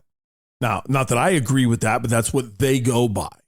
So he was pretty efficient in his perfect game. So I do think they were going to let him keep going, but that's kind of a guess because I don't know how the other innings would have went. Number 2, the rain delay stopped everything anyway. They weren't going to let him keep going because you're not going to have a starting pitcher go 5 2/3 of an inning, sit for an hour, and then get back up hot again and go out there. So you're right, they never would have let him finish, but it's because of the rain delay, not because of 9 innings. As far as Tawa and gamesmanship, no, I don't think you bunt it foul intentionally and then turn around and get a base hit. He was bunting for a base hit, he fouled it off. Everybody's fired up, he gets a base hit. There's no way he bunted it foul intentionally, knowing now everyone's going to be mad, they're going to groove me a pitch, and I'm going to get a base hit. I do accept what Torrey was saying, that the unwritten rules of the game start in the 7th inning. Most people have always said there are no unwritten rules in Coors Field. The reason why is you can be up 9-2 and the old rules say don't steal. And in any moment, you can have a 7-run inning and it's 9-9, and just 2 innings ago, you weren't trying hard. So Coors Field, all bets are off. The unwritten rules are based on don't show up other people. Here's what I don't like about the modern game. They do bat flips. They do twirls. They do all the things that are saying, bring attention to me. Then when the old school rules are important to them, suddenly they want to throw them out. To me, which one is it? So I totally accept Rocchio, the catcher, Vogt, all fired up and angry at the Diamondbacks for a bunt attempt to break up a perfect game. but get rid of your goofy Roman helmet or whatever it is you guys put on when you have a home run and run through the dugout. Oh, unwritten old school rules don't go both ways. You don't get to pick and choose when you want to use them. So I totally support Cleveland in being upset if they were consistent, and they're not consistent. All right. To more than our team president, commander-in-chief, good morning, good afternoon, or good evening. Cheers, brother. Hope you and the family are doing well. I missed listening to you on Monday, so I listened to Beer Friday show for the second time. Wow, thanks. Wow. Great show, by the way. Sorry about the travel issues. Hope you got back safely. I did. Yay. I want to say thank you. Appreciate the special shout out you gave me a couple weeks back on your show. I'll always support you. That's what we do for each other in the Unplugged Army. In a recent episode, you said something I didn't really agree with. You said you're not a big deal. That's simply not true. You are a big deal. Last Friday was the 1-year anniversary of me being a member of the Unplugged Army. Last July 24th, when I met you, you gave me great advice, a vision, and you inspired me to do something in the sports world. Next thing I know, I have a podcast, and I absolutely love doing it. Thank you. My story is an example of what the Unplugged Army is about: support, encouragement, giving back, and faith. God puts things in your life for a reason, and last July 24th at Cards Camp, God put you in my life. Keep up the great work. Appreciate you so much. God bless you. Sincerely, Staff Sergeant Michael. P.S. You said late July to hit you up for scheduling you coming on my show. Here's my number. Okay, a lot of things there. When I say I'm not a big deal, I mean that within the sports media context. I hope you know that in every walk of life, I'm the type of person that I think, yes, I am a big deal, but I also think I'm no better than anybody else. I think we're all a big deal. And for some people, that rubs them the wrong way. There's people that lack self-esteem and they think we're all little deals. And you're arrogant if you think you're a big deal. I'm different. I think we're all big deals. Now, that's a little different than how I refer to myself in a media context, because in the media context, I'm talking about myself as a brand. Sadly, when I'm Doug from Doug and Wolf, I'm a product. I am the radio station's product. As much as I'm a human being, I'm the product of the radio station. And I can tell you, I upset a lot of people in that building knowing that, because I looked at it as, I'm not trying to egotistically promote myself. I'm trying to promote anything that you would sell. If you sell a box, that box has got to be promoted, marketed, and a big deal. If you name the box Brewer, then you need to be promoting Brewer as big as you can. If you name the box Doug, you've got to promote the box as well as you can if that box is your product.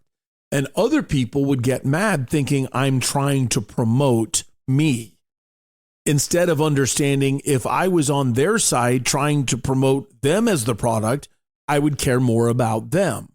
I will always go back to, if you would like a little proof, I was the morning show, the first ever morning talk show host at a new station in Kansas City. And the station was frighteningly poorly run. And they made a disastrous decision one time. And luckily it benefited me in the long run, but not in the short term. And I got moved to another person's show. And that person, you've heard him on this show before, Tim Grunhard, spent 11 years playing for the Chiefs. And they came up with all of these ridiculous names for our show. And I said, no, the show is going to be called The Tim Grunhard Show. That's it. And they all flipped out. Well, we've got this for you and this for you. And then that, it makes it just sound like you're not on the show. Who cares what it makes it sound like for me? Because once you put me on his show, I'm no longer a marketable product. Just accept it. That's the show is The Tim Grunhard Show. And then they did something stupid. They came back with, finally, they got done with all the production. I hadn't heard it. And it said The Tim Grunhard Show featuring Doug Franz, which is really stupid. It was different when we started Doug and Wolf. I don't say this to be a jerk, But Wolf had 7, 5, 6, 7 other partners, and every show he had ever been on failed. Now, sometimes it wasn't his fault. It was the radio company. It was the boss. It was the producer. It was a lot of other things. A lot of those shows Wolf didn't get a lot of support on. But sometimes it was Wolf's fault. So you didn't want to just make it the Ron Wolfley Show because he didn't have the media name he needed yet. So now that it's Doug and Wolf, market Doug and Wolf. So that made me a big deal. Not me personally, not Doug Franz, but Doug of Doug and Wolf.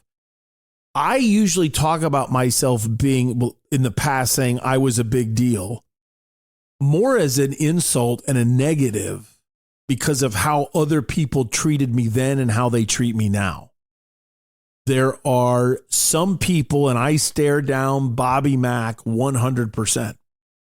Bobby Mack, Mark McClune, Cam Cox, different people in this business who treated me great when I was Doug from Doug and Wolf and treated me the exact same when I'm Doug Franz podcaster. And they didn't change. There are a lot of people who I thought were very good friends that were never heard from again after about 2 weeks of me being let go. Now, I accept other people have lives. They have, things go on. You can't just sit there and coddle somebody forever. How are you? How are you? How are you? At some point, accept your fate and deal with it. But to never reach out when they used to ask things from me all the time. Different sponsors who wanted me to do this for them, do this for them, do this for them, but then they didn't want to sponsor the podcast. Like, when I was in charge of what you could get or you knew I could fight for you, we're really close. But after that, I don't hear from you anymore. It's people like that. So when I say I'm not a big deal, it's partially true. It's just reality. I'm not from a media standpoint anymore, but it's also a backhanded compliment and thank you to the people who are still with me, like the people that I mentioned. And my wife being one. Aw, you're so sweet. Thank you for sticking with me. Yes, you can ignore it and move on. You were trying to see, okay, what do I do? How do I handle that? And I know you want to go to bed, so just go. All right, so Eric says... Oh, I forgot one thing about that.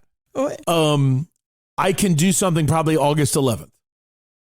But I don't get, Michael, please don't be offended. I know you gave me your phone number. I'm never going to use it because I don't want people having my phone number, and it's not me being haughty. It's knowing that no one understands my sleep cycle. They think they do, but they don't. You might say, well, Doug's up all night, so I'll just call him at 2:30 in the morning. That might be the one night I'm so exhausted I needed to lay down for 30 minutes. Or you might say, well, I know Doug works at 2:30 in the afternoon. I'll call him then. Well, maybe I had an interview at 10 that morning and I only slept for 4 hours, did the interview, worked on editing the interview, and then I went back to bed. It's just so hard to know my sleep schedule that I don't want people that don't already have the number to now have it. But people that have had the number since before the podcast, they've already got it. But I don't want to be interrupted. That's why. I don't even know your sleep schedule. I thought you were saying I don't even know your number. Which would have been highly entertaining. That would be nice. It's so ridiculous. But I don't know your sleep schedule because it is. It's exactly what you said. It's different every day. All right. So back to Eric. I know you love your sponsors, food and beer, and hopefully when I make it back to Phoenix for a visit from Virginia, I'll be able to try them all. Oh, wow, great. That's ambitious. But I just saw that Chino Bandito is in section 130 through the 22nd. I love this place and ate there regularly for many years while living in North Phoenix.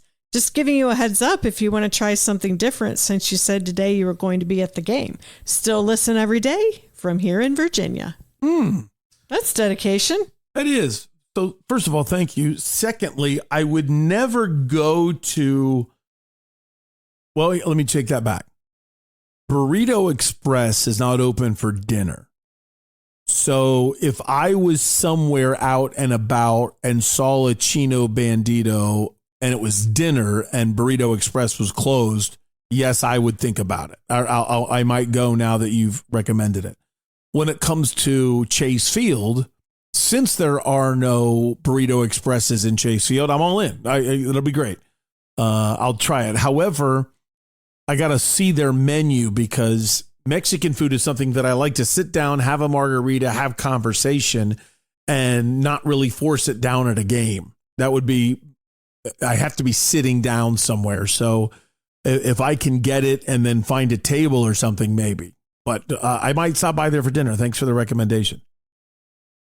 At Unplugged Doug, Unplugged Army, my youth basketball and leadership program is holding a 3v3 tournament on September 12th, and I'd love your help if possible. In addition to the 3v3 tournament, we're having a silent auction that is open now until the afternoon of our event. Hashtag Unplugged Army. At AZ Central would be wise to have Doug feature their writers on the podcast. Great interview again today at AZ Bobby Mack. At Jean Lilly 14. Number one, will you repeat that? What was the date of the 3v3 tournament? The 12th of September. 12th of September. That is a college football Saturday.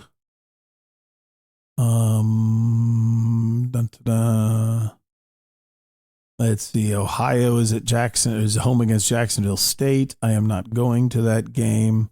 U of A is at BYU. ASU is at A&M.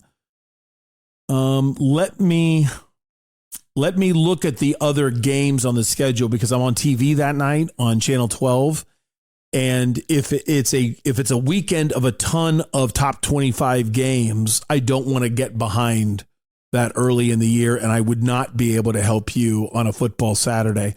But if there are I probably have time to look it up. But if there are just a few games that are top 25 and I would have an opportunity to stay caught up, then you could easily schedule me for being involved and doing whatever is needed that weekend. I'm cheating right now and looking at the schedule, and wow, it's easy. There aren't a lot of Texas. Ohio State is huge.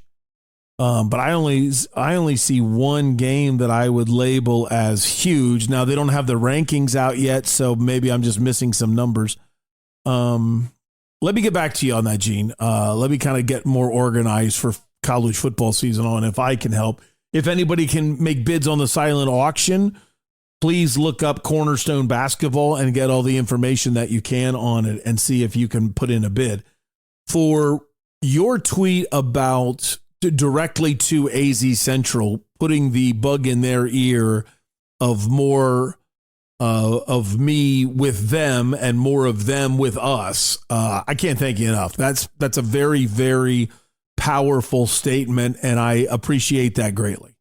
I would love that. I think the paper right now is fantastic with the people that they have, and I think they're doing a terrible job marketing themselves, because if I was running that paper, I would find a way to get more exposure for all of my writers, because it's just very, very rare.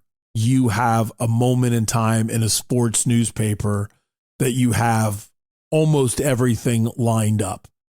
There's only two things I think they're lacking, and I think they should be using Dana Scott differently. I think he's really good. And I think their ASU coverage, they're too powerful to be second to Sun Devil Source and Devil's Digest. I think they should be competing with them better when it comes to their ASU coverage. Everything else on that paper is absolutely top notch.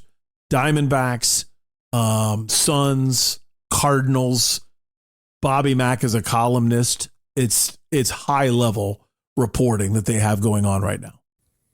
But his plea for the 3v3 tournament was to the whole Army. So look up Cornerstone Basketball, DM Jean Lilly 14 on Twitter. Yeah. Cornerstone Basketball is on Instagram, and Jean Lilly is on there also, but I don't remember his handle there. But I'm sure if you search him, you can find him. Look for your schedule on September 12th and see what you can volunteer to do too. All right. Good luck.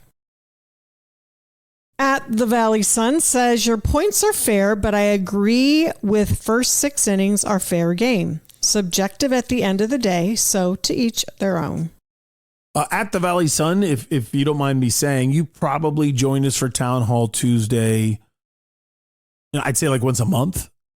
And I really think a lot of your opinions are solid. So obviously you only write when you have something to say, but please, if there's a way to invite you to be involved more often, please do.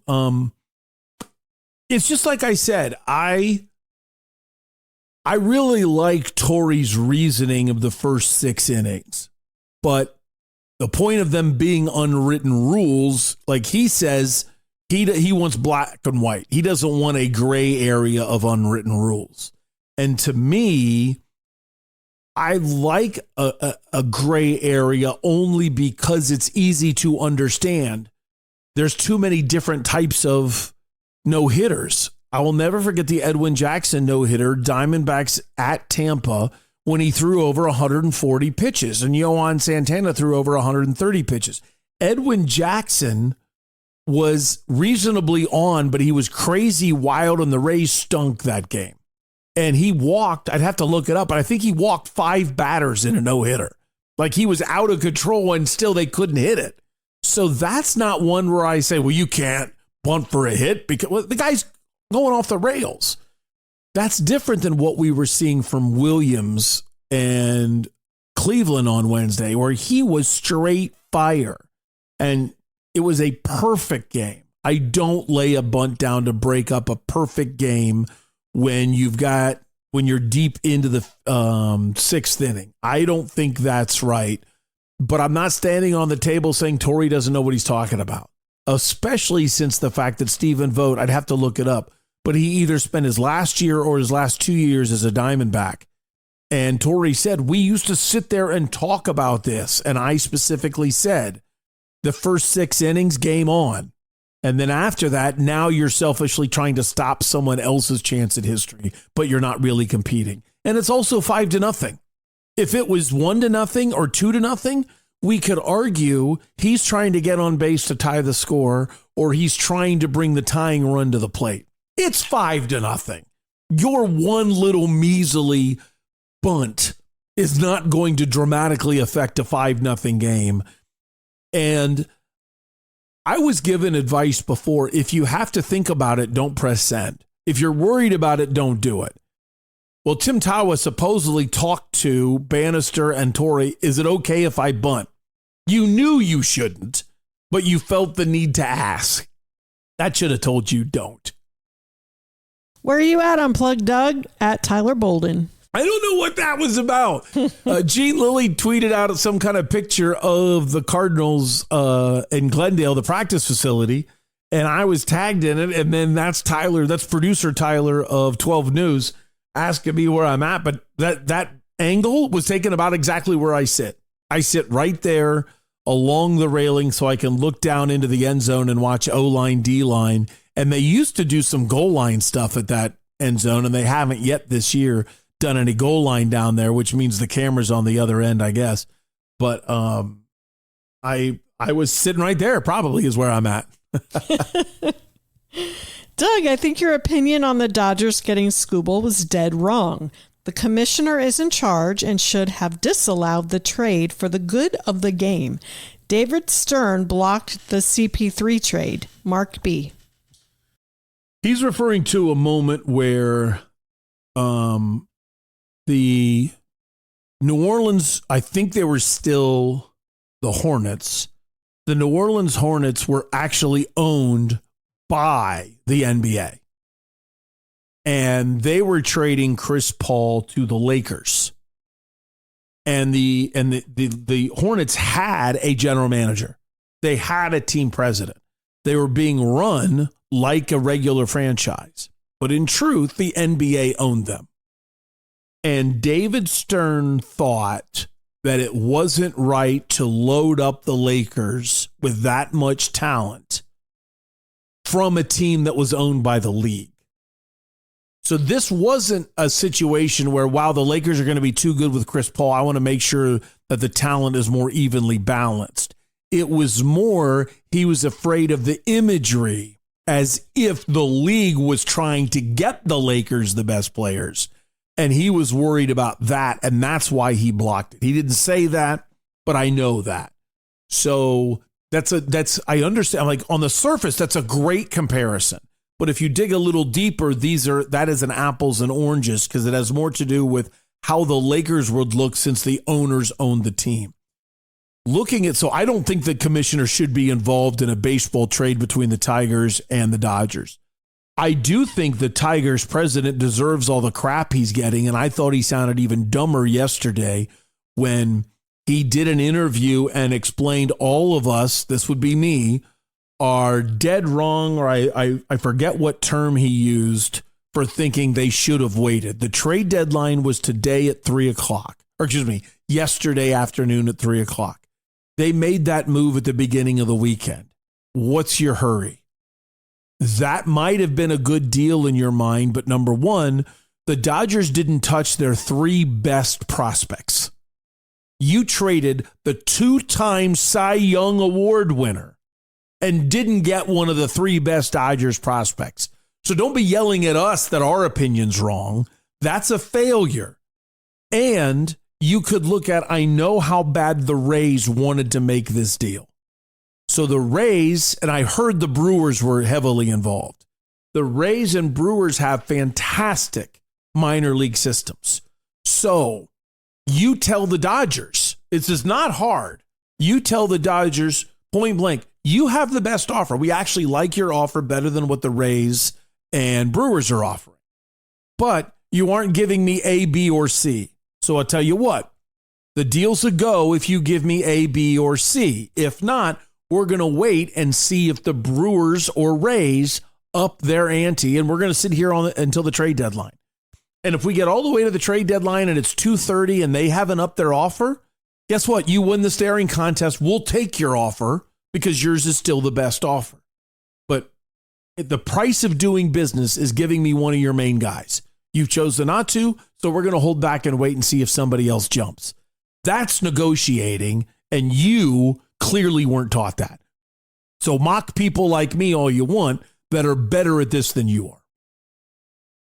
Wow. It's true, because I would have had better players if I'm in charge of the Tigers. At Merrick M says, I think the Skubal trade just finalizes a lockout next season and potentially even more seasons. Great conversation with at Romero Jose M. Thanks for taking the time, Jose, and sorry you had to go to Cleveland. That's so true. That is so true. The lockout was going to happen more than likely before free agency, but once Kyle Tucker was signed by the Dodgers, it was over. That was actually the one that pushed it over. You're right, more people are upset, but I don't really know how many owners are totally bent about it because I think they feel like I do. That was a trade. They traded prospects for it. That wasn't about money. Now, when the Dodgers turn around and sign Skubal on top of it, because remember, he's going to be a free agent. Okay, now that'll send him, over the deep end. Yeah, it's on because the players have said forever, we are not going to accept anything that is a salary cap.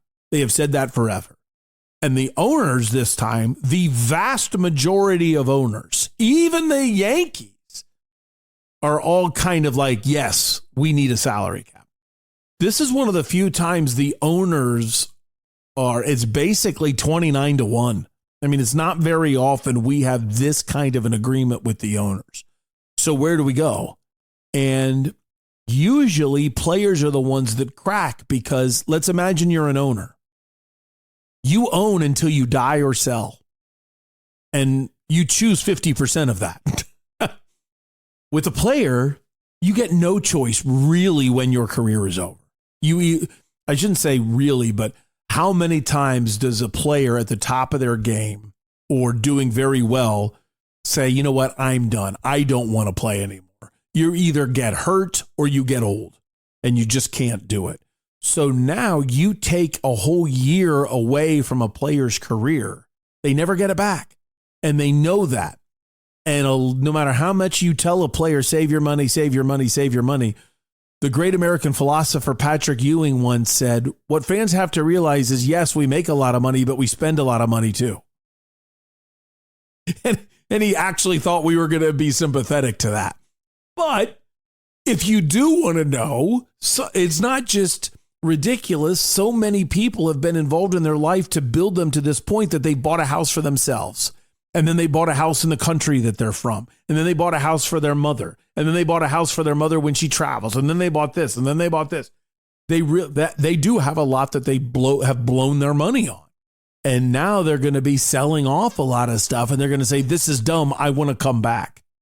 And that's usually when the union will be fractionalized. That doesn't happen, however, until players miss about 3 payments.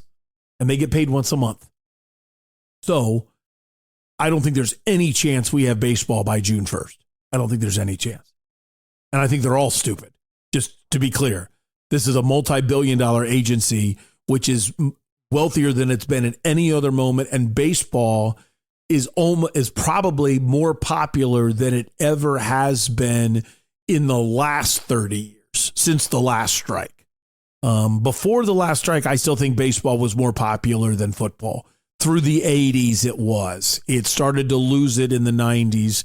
But I would say in this century, there's never been a moment where baseball was even close to football. And now that you've been passed by basketball, and I think baseball is actually catching basketball, this would be the worst time to have a labor shortage or labor stoppage. Doug went from heckling me at the Cardinals training camp, which was hilarious, to having me on his show the next night. Enjoy. We did. At Romero Jose M. Again, talking about the Republic. Jose, he is the second reporter behind Nick Picoro on Diamondbacks and the second reporter on Cardinals behind Teo Mackey. And there are a ton of papers in the country that would kill to have a reporter as good as Jose, as their number one on a beat. And he's the number 2. I've had a lot of fun hanging out at my little railing spot and then saying hi to members of the media that walk underneath me. And that also shows me, you can tell by the looks on their face, like some of them are like, hey, and they're really happy to see me. And others are like, hey, you're not invited here. Just go away. That's not a way to cover the team. And I really appreciate the people that are in the media that you can tell respect it, that they say, hey, you're there. The Cardinals want to throw you a curveball and you're figuring out a way to be a part of it. So Jose has become a really good friend, and I really enjoy talking to him, and I really enjoy the conversations with him. And that was really funny that he tweeted out, I was yelling at him from the peanut gallery one day, interviewing him the next, and then I'm doing it at midnight Eastern when he's sitting in his Cleveland hotel room trying to eat his dinner because every restaurant was closed and he just found something at some bar. In response to the at Mr. AZ Sports explaining the Cardinals don't like it when his friend invites him to premium Cardinals events. And at the JMO says, maybe because you have a pretty big following and some in the organization know this and don't like anyone who has the ability to shed any ounce of negativity on them for any reason. I learned this from at Unplugged Doug. They don't like people who know stuff and can tell them out and can call them out. Sorry, JMO. That was, it was very weird. I don't know who the at Mr. AZ Sports is. And if I've ever met you, I'm sorry that we've met and I don't know you. But he tweeted out a long story about how frustrated people get with him because at the Cardinals because of the fact that he has a friend who has really nice season tickets, I think club suites or something special. And then when they invite the friend to different premium events, if the friend isn't taking a family member, he invites at Mr. AZ Sports. And then a lot of people get upset. And then the JMO is a listener, a member of the Unplugged Army who says, hey, I've heard this from Doug, so it's probably because you're willing to speak your mind and they don't want you getting closer access. I just appreciated the JMO throwing me out there. at Mr. AZ Sports, if you want to meet at Bell's 100 Mile Brewing Company for a beer sometime, trophy, I'd be glad to do it and try to get to know you. But I don't know if that's the same. I'm wondering if it's more fans who know, because there's always been fans that when I say something negative about the team, they think I'm doing it as a hater, that people make up stuff. Oh, you're a hater. When no, I'm just giving my opinion. I consider my opinion to be fair. Now, that doesn't mean I'm right. I can just be dead wrong on an opinion too. But I give my opinion based on what I think is fair for what I see. I think when people deserve it, I'm a fan of most of our teams, and I throw a lot of flowers at people. And if they don't deserve it, I feel like I go after them because you, the fans, don't have the same voice I do. But this is where Town Hall Tuesday comes in, where you are either encouraging me or pulling me back if you think I go too far. Doug's big one was right on. Tori deserves a lot of credit at Forgiven Forever 20. That is a guy named Raymond who I didn't know still listens. So Raymond, thank you. It's great to hear from you. Heavily involved in the West Side business community and just simply a really good dude. So I really liked that you reached out. What he is, I forget. Will you read it again? Doug's big one was right on. Tori deserves a lot of credit. He was thrilled with me kind of taking a step back because there's been a lot of things that Tori has done that I haven't been gung-ho about.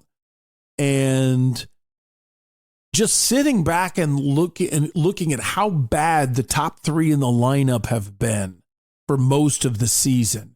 And Zach Gallen has been a hair above a disaster so far this year. Merrill Kelly has been average this year. Brandon Fought's the best pitcher on the team, and they sent him down because he had a rough beginning. Soroka's been awesome, but he's been hurt for quite a while. No Corbin Burns, no Justin Martinez, no AJ Puck at all in the pitching staff. And then you throw in the complete meltdown recently by the new closer, who was the old closer in Paul Sewald. Ryan Thompson, Mr. Lights Out for 2.5 months, has been only better than Zach Gallen. I mean, they have no business being the second best team in the National League wild card. And the manager deserves credit when you're able to put that together like that. I'm thinking maybe this response had a picture posted with it or something. It says at Unplugged Doug while trying to explain the X, Y, and Z receivers at hashtag Unplugged Army, hashtag Quad Squad, at Dad to BNC. That is famous Jonathan, captain of the Quad Squad. And I think he's just laughing and making fun of me for one of the most famous events in our early nation's history is the XYZ affair. And I was explaining the XYZ receiver positions, and then I just drifted into the XYZ affair. And it was a day where I don't know what was going on. It's weird sitting in this room and finding distractions. I was just distracted by myself. I don't know who is so mentally incompetent and weak to be distracted by themselves, but I would start down one path and suddenly I would think of something else. And then I'd go down that path for a little while. And then I'd go down another path and I would literally be telling 3 stories at the same time, almost entertaining myself with my stories. And then I would forget, why did I even start this? So I did that with the XYZ affair and finally made it back to, here are the XYZ receivers talking about Marvin Harrison. Now I know where our daughter gets it. Remember when she was growing up and she would have a book in the bathroom, a book in the car, a book in the living room, a book in her bedroom. And I would say, how do you keep all that straight? She says, I don't know. I just do. So you share a brain. It was a strange realization today at football. Yesterday afternoon at football practice, I brought intern McKenna, who I have always said she's so much like me, we're not sure who the mother is. And then Vienna drove up later, and so it's the 3 of us at practice. And as McKenna and I were in a deep talk, she was talking about her future. And she talked about how she still likes sports, but she doesn't know if she really wants to go totally in that direction. And she said her reasoning was, as I listened more and more to Mommy, I started to realize I'm more like her than I ever realized. And I was aghast at hearing that. That's rude. It's not rude. I was just shocked. I didn't say I was disheartened. I didn't tell her, well, give up on life, be a babysitter or something. God bless babysitters, of course.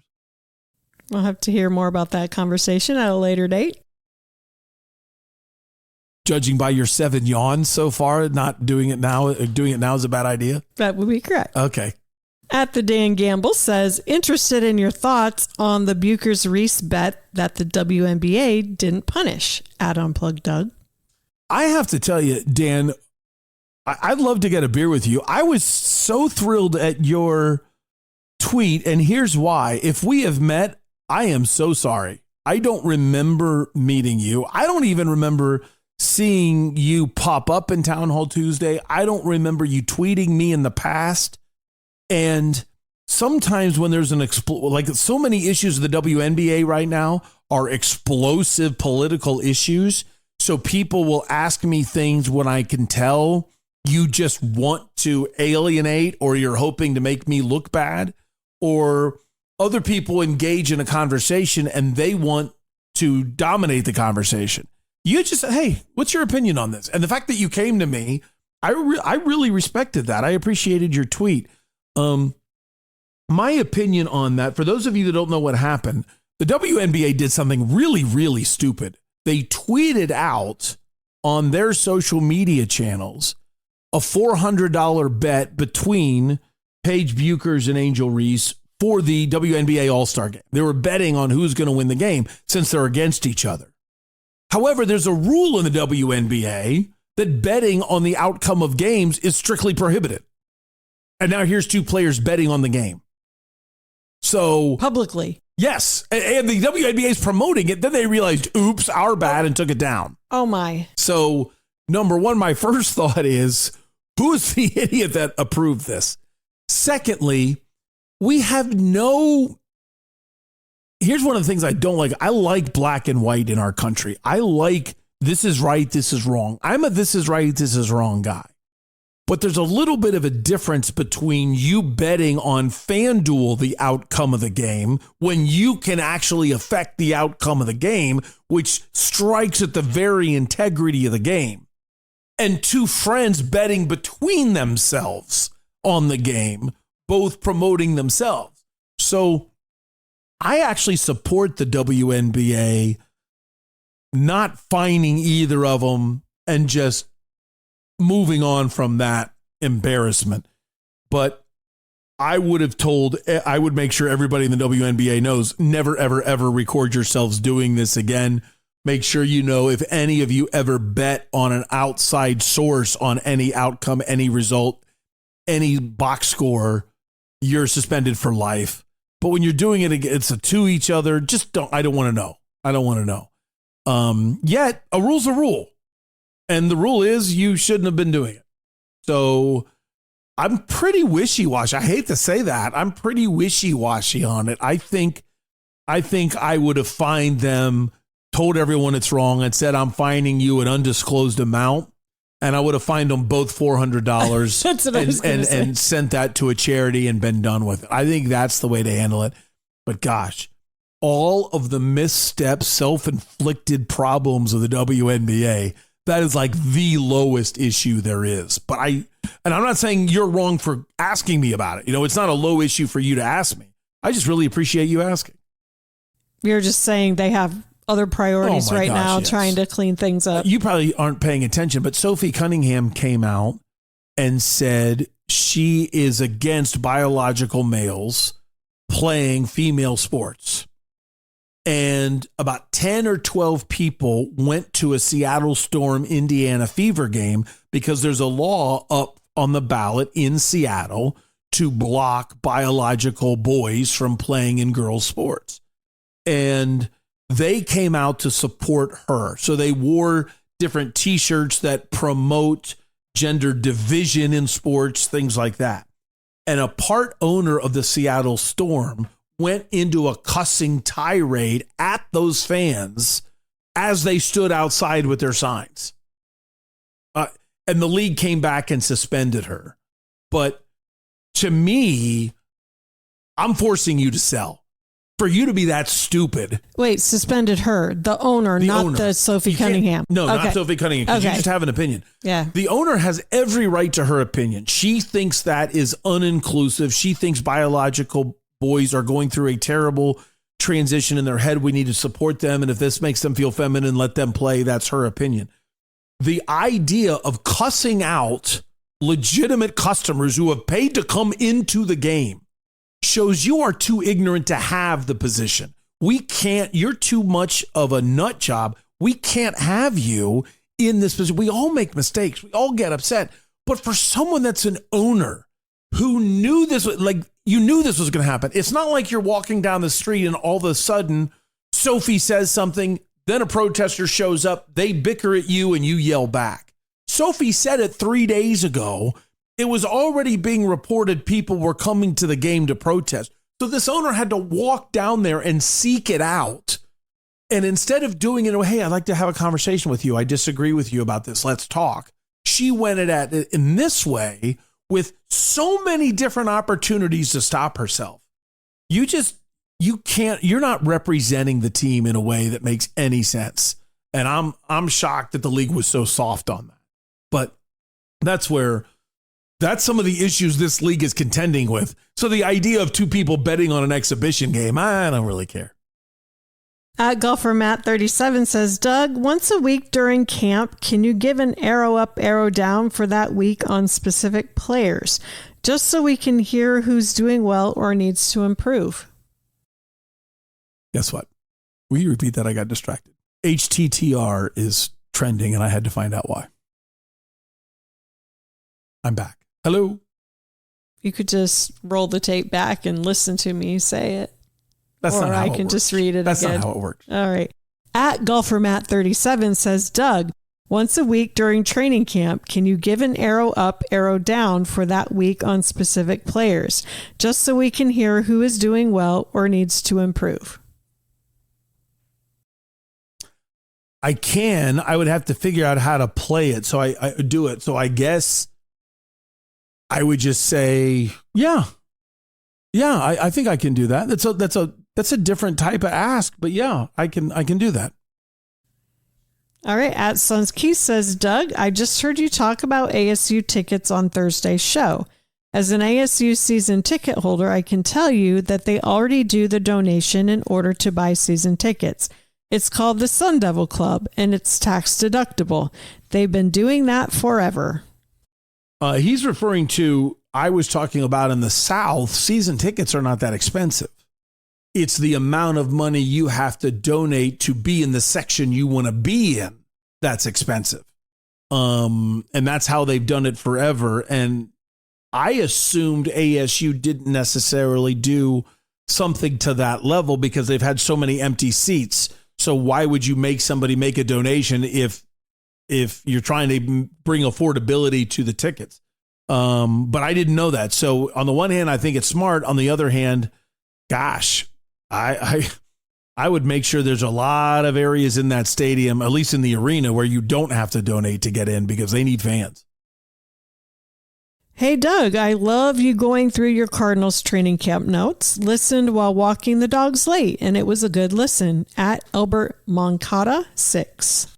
I really appreciate that. I got a couple of those. I hope you know I'm not searching for compliments because I would have taken it seriously if there would have been 4 or 5 people that said, no, please stop doing that. But I literally sit there with an iPad for the roster in case there's a number I don't know. I put my microphone on my phone and I load up my Pages app and I just talk and I say, so-and-so did this, so-and-so did this, so-and-so this. And then I've started on the show just reading my notes and then describing, okay, this is what I saw. And I'm trying to bring you in to the football practice so you can see what I'm seeing, because imagine how boring that would be to just put it all up.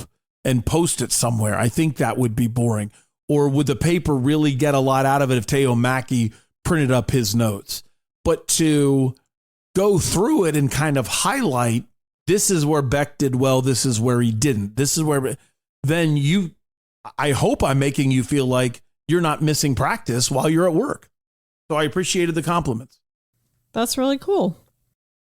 In response to your picture of Mike LaFleur with the caption, "If I didn't already know what he looked like, you could easily convince me the head coach of the Cardinals was the equipment manager." He was running over to talk to a player, and he's so young looking. Then he's got a cutoff hoodie, a cutoff sleeve hoodie. He's kind of skinny, and he's running over talking to a player, and he looked exactly like an equipment guy. And it's just funny to me that he's so young looking. Yeah, so at LocalCard777 says, and your point is to slander? One of the, not the dumbest tweet I've ever had, but at least dumbest in the last 3 months. It's what a pointless tweet. To think about what you're saying. First of all, slander. Okay, so do you want the legal definition of slander? I mean, let's talk about, what am I lying about to defame or destroy the character of another man? Like, how am I slandering him by saying he's young looking and he looks like an equipment guy? And how is that offensive to equipment guys? It's wherever you thought you were going, you were reaching to try to be offended, and it didn't work. Discord Brian says, regarding missing the 727 show, no apologies needed. The production you put forward every day otherwise is above and beyond what could be expected for the size of the operation. The hours put in to attend press conferences, practices, watch the games, and then create an analysis for each is much more than almost any other podcast trying the same thing, even if they have many more people on staff. I needed that. Again, that was Discord Brian. Brian, I really needed that. Thank you. I understand the standard is my own, and when I don't reach it, I'm frustrated. And I am learning, and it's a lesson I hope everybody else learns right along with me, that keep reaching for your standard, but at the same time, support others when they don't get there to their own standard. And I know what I'm trying to do is different, but I'll never forget what Joe DiMaggio said one time. Why do you run out every ground ball? Because somebody's at the game seeing me for the first time. And I don't want them to ever think I don't do. And George Brett was the same way. So I'm always worried somebody's going to listen to that show when I didn't give everything I had. But the truth is, I've never put anything out there that I didn't give everything I had. Sadly, there were days where I didn't have a lot. That's all there is to it. I just didn't have a lot. And you can hear it, but you still got my best that day. My best was just below average. Thank you, Brian. That meant a lot. Hey, what's up? Hope your vacations were good. Hope you're buckled in for the football season. I'm a huge football fan and just wanted to remind you to give us the best coverage that you can on ASU football and other teams. I hadn't mentioned it a couple weeks ago, so I would love for you to get a guest on every week. Whether that's rapper and somebody national like Mark May would be good. Really disappointed that the Diamondbacks didn't do a little more to get Casey Mize, but they traded some good prospects for Nootbaar. Still a big hole at first base. Can't wait for college football. Love this stuff. Thank you, Doug. Discord Lee. Discord Lee, I don't know if I've announced it, but Danny White Wednesdays are back. I'll be recording with him. I think I've decided, I'm recording with him on Tuesdays during the season, and keep this between us. But Danny White still goes to one practice a week, and he still meets with Kenny Dillingham once a week. And this is huge to have him back. And I feel terrible because I have nothing to offer him, like I did when he was supported with free bikes from a bike company that didn't pay their bills. I also have an opportunity to bring on a friend of mine, and I'd like to get him on regularly, but I need to find a sponsor. He said, I'd be glad to come on every now and then. We've been friends for a long time. No problem. But if you want something regular, now you're sliding into other paid spots. And I was shocked that it wasn't terribly expensive. Too expensive for me to be paying for it every time, but not too expensive to sell a sponsorship for them to pay for it. And I texted 2 companies that admittedly didn't text me back, and that's fine.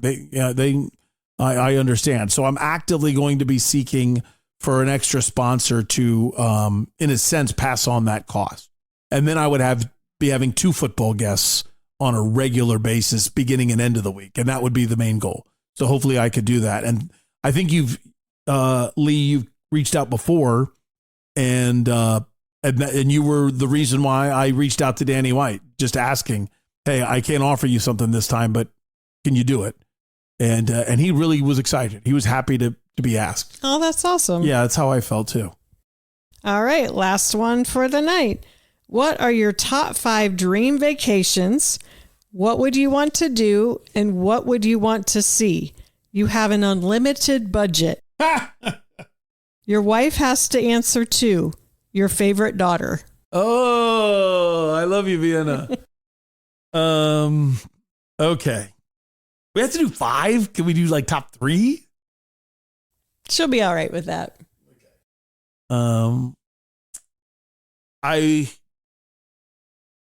I do want to do Jerusalem and Bethlehem, Church of the Holy Scepter, the walk to Golgotha, things like everything religious. I do want to do that. I want Sistine Chapels in Rome and a massive, probably break up in Italy trip. I think Italy's a little bit like our country in the sense that Southern Italy, Rome, and Northern Italy have nothing in common other than Italy. And so imagine going to New York City and thinking, okay, I've now seen America, So I want all sections of Rome, or Italy.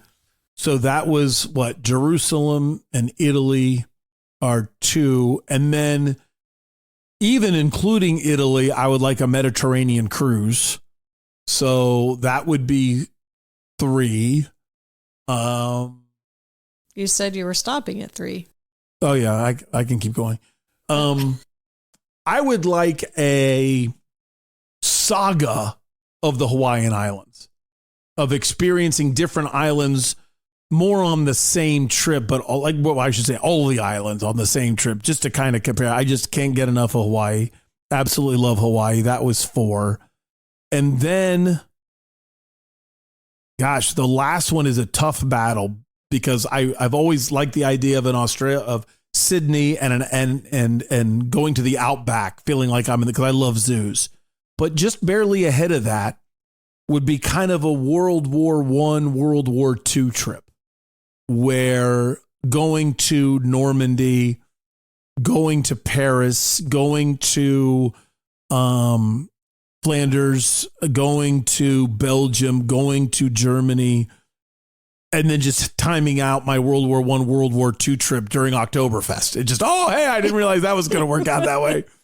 Kind of a deal. I just happened to be here with my Hofbrauhaus. Yeah. So something like that, a very big historic European trip. And I still, as soon as you say that, I start thinking of even more. I'd love a trip where I'm hitting a bunch of Civil War battlefields. I think that would be cool. I have never been to Yosemite, so I would like a big hike in Yosemite. Have you been to Mozambique? I've never been to Mozambique. How do you remember that? Wow.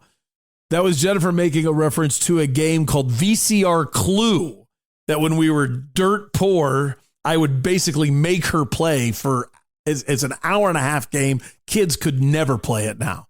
There would be way too much dead time because if you miss something, you can just replay a scene from 45 minutes ago. And now everybody has to sit there while you watch a 15-minute video.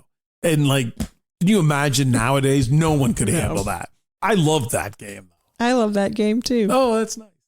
Do we have a working VCR? I don't think we do. But we have VCR Clue still somewhere. Yep. I guarantee it. My turn? Are there any more? Well, she said your wife has to answer too. Yeah, I forgot Unless about you're cutting me off. No, I just cared about my vacations. Okay. All right, what are yours? Well, the good thing is, we've been married a long time, so a lot of the things you would choose are things I would choose. Definitely agree with you on the Italy thing. And I don't care if we do it all in one trip or break it up, but she said, what would you do and what would you want to see? And I would drink wine and see the vineyards. And I do want to do the Mediterranean cruise. So that's number 2.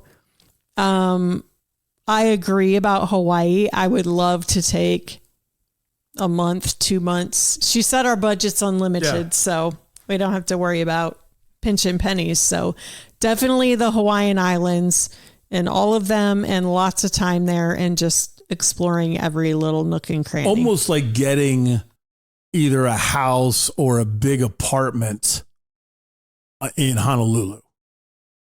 And then taking a quick cruise to Kauai and be there for 4 or 5 days, just with enough, clothes and that for 4 or 5 days there.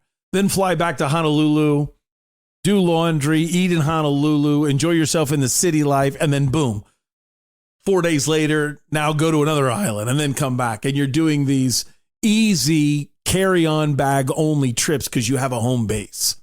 Well, my parents, they didn't go 2 months, but they went 5 weeks and they just got an Airbnb on every island. They went to 5 islands and just did an Airbnb. So they had laundry facilities there. So you wouldn't even need to pay our budget's unlimited, so we could pay just to pay. But if you do it that way, then you have the facilities and you only have to pack for like a week and just rewear. But so definitely that. You're at 3. And then, I was thinking of Australia, definitely. I've wanted to do that since I was a young girl. So definitely, the special talking men and then the opera house. So, I wonder if they sing in their Australian accent too, because if you get me in the opera house with that accent, you may be coming home alone. But see, we're done. We're officially not going to Australia. What? No. And then finally, Belize. Oh, Belize. Yes. Over Europe. Well, she said 5. So unlike you, I don't just keep you think I'm inviting you on my 5, so you get to go? No. She said your top 5, and then you kept expanding on that. No, I said Europe was number 5. By World War I, World War II. Yeah, okay. So you're choosing Belize over Bordeaux. I'm a little shocked by that. Well, I have unlimited funds, so then I could just go on to number 6 and number 7. On the trip, you have unlimited funds.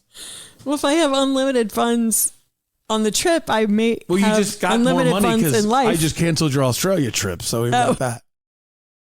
Cancel you. Happy Town Hall Tuesday. Happy Town Hall Tuesday. It's time for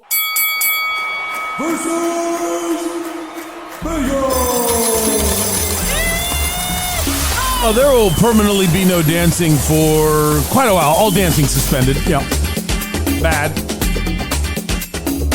Teach me to go for blood money. We were just getting on a roll. Everything was going well. And we just laid an egg. Our first offer in a while. And it wasn't even close. A massive offer. We liked the Yankees, minus the 1.5. Yankees didn't cover because they didn't win. Cardinals won 13-7. We said Yankees by 2. Cardinals won by 6. We took the Rockies plus the 1.5 against Tampa Bay. Rockies didn't keep it close. Rays won 13-9. We didn't win. We took San Diego Padres on the money line. Didn't think the Diamondbacks were tough enough to come back all the way from Cleveland. And not doing anything at the trade deadline, really. Thought that would be deflating. Diamondbacks win 5-1. We took Houston on the money line against Toronto. We figured that's just too far for Toronto to fly in all the way from Toronto. Houston's already there, and Toronto won 3-1. We go 0-4. All right, so how do we do today? We're going to flip it. We took the Rays. We took the Rockies plus the 1.5. Today we'll take the Rays minus the 1.5 at Colorado. I'll be pretty fired up if they lose after beating me yesterday, then they lose and beat me today. We'll take the Rays minus the 1.5. Take the Diamondbacks on the money line against the Padres. I'm going to trust Eduardo Rodriguez. I like Seattle minus the 1.5 at home against Detroit. I think after trading Skubal and Mize, the Tigers are going to be like, all right, we're done here. And the Mariners are at home, and they're always a good home team. I got the A's and Reds easily over the 9 runs. I thought that was way too low of an over-under. I'm jumping all over that.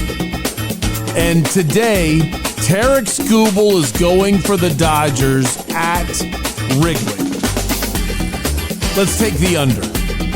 Wind might be blowing out. I don't care. We're going to go under the 9 runs there in Chicago with a great pitching matchup. All right, sound credits today. I got the Mike LaFleur and Roy Lopez from 12 News. Thanks a lot to everybody at 12 News. I got the Nick Uren and the Casey Plum from 12 News as well. I got the Mike Hazen from 12 News. And I got the Torey Lovello straight from the Diamondbacks, or from DBACKS.com. And they got it from DBACKS TV. And I think that's all of my sound. It is. All right, that does it for today's version of Doug Franz Unplugged. Presented by Whirlwind Golf Club at Wild Horse Pass. Number 1, thanks for making it all the way through the 2.5-hour show. I really appreciate that.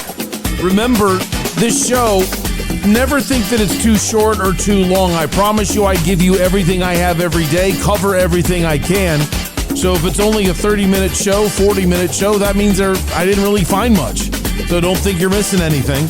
And when it's in a 2.5-hour show, it means I thought there was that much stuff. But there was also that much stuff from you for Town Hall Tuesday, which is also why today's show was pretty long. And I had a lot of notes from yesterday's Cardinals practice. That does it for today. Did I already do that? I don't remember if I did. I'm getting tired. That does it for today's version of Doug Franz Unplugged. That sounds like I already did it. I'm kind of embarrassed right now. What am I doing? I haven't talked to you about my sponsors, about our sponsors. I should never say mine, because without them, neither of us are together right now. Whirlwind Golf Club, home of Whirlwind Plus. The Whirlwind Plus plan gives you tickets to the LPGA event. It gives you 15% off of Civic and their pro shop. It gives you the lowest price at the entire course for that day. You get it. I'm doing a butcher job on that. Just email me, Doug at DougFranzUnplugged.com, and say, Doug, I like golf. Why do you tell me Whirlwind Plus is the best plan in the city? And I'll explain it. Parker & Sons. I'm just all over the place right now. Like, this is what it's like to see a grown man run into a wall. That's all I can tell you. Oh, let's try this again. The original sponsor of Doug Franz Unplugged is Bell's Nashville Kitchen, located on Main Street in Old Town Scottsdale. It doesn't matter if you're not a country bar fan. The food is amazing. So you go there thinking that it's a bar and you have one of the best meals in the city. However, if you go there for the food, you're going to be surprised at how much fun you have at the experience and the people. That's Bell's. Santan Ford, 202 in Val Vista. I am Santan Ford. Go to santanford.com right now. You get incredible savings, and on some cars and trucks, you actually choose. Do you want great financing at 0%, or do you want cash back? See them for details, but you got a lot of great offers right now at Santan Ford. Parker & Sons, heating, cooling, plumbing, and electrical. Call 6022-REPAIR. That's 602, 2, then REPAIR for Parker & Sons. Emergency number, be ready for it. Have that in your phone, because if your air conditioner conks out, you need to get Parker and Sons there immediately. But I also want to promote ParkerPaysYourPower.com.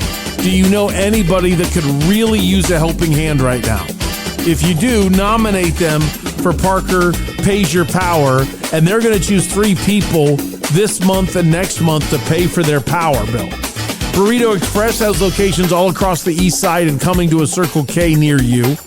If you haven't tried it, get the green chilies in your breakfast burrito. They are the best breakfast burritos I've ever had. And I love them when I just get the steak and salsa burrito for lunch as well. And if you've never tried them for catering, oh, they're awesome at catering. So is Slice House, by the way, with their pizzas. 100 Mile Brew is located at 202 Rural and Scottsdale Road, where they all come together, just north of Tempe Town Lake. Best beer in the history of the state of Arizona, the A Mountain Amber Ale. Fried chicken sandwich bigger than your head, 3rd best cheese curds in the world, really good burgers. Penny Royal Promotion, slap a logo on anything. They are going to be opening a store with unplugged gear where you can get hats, hoodies, t-shirts. Oh yeah, I'm kind of jacked up about that, to be honest. Goodyear Fit Body Boot Camp, inspiring fitness and changing lives every day. Wendy's Biggie Bag, Biggie Bundle. And Slice House by Tony Gemignani. I don't think that one counts, though, Al. I was a little late. Doug, thank you so much. My best to your listeners, and keep up the work on Doug French Unplugged.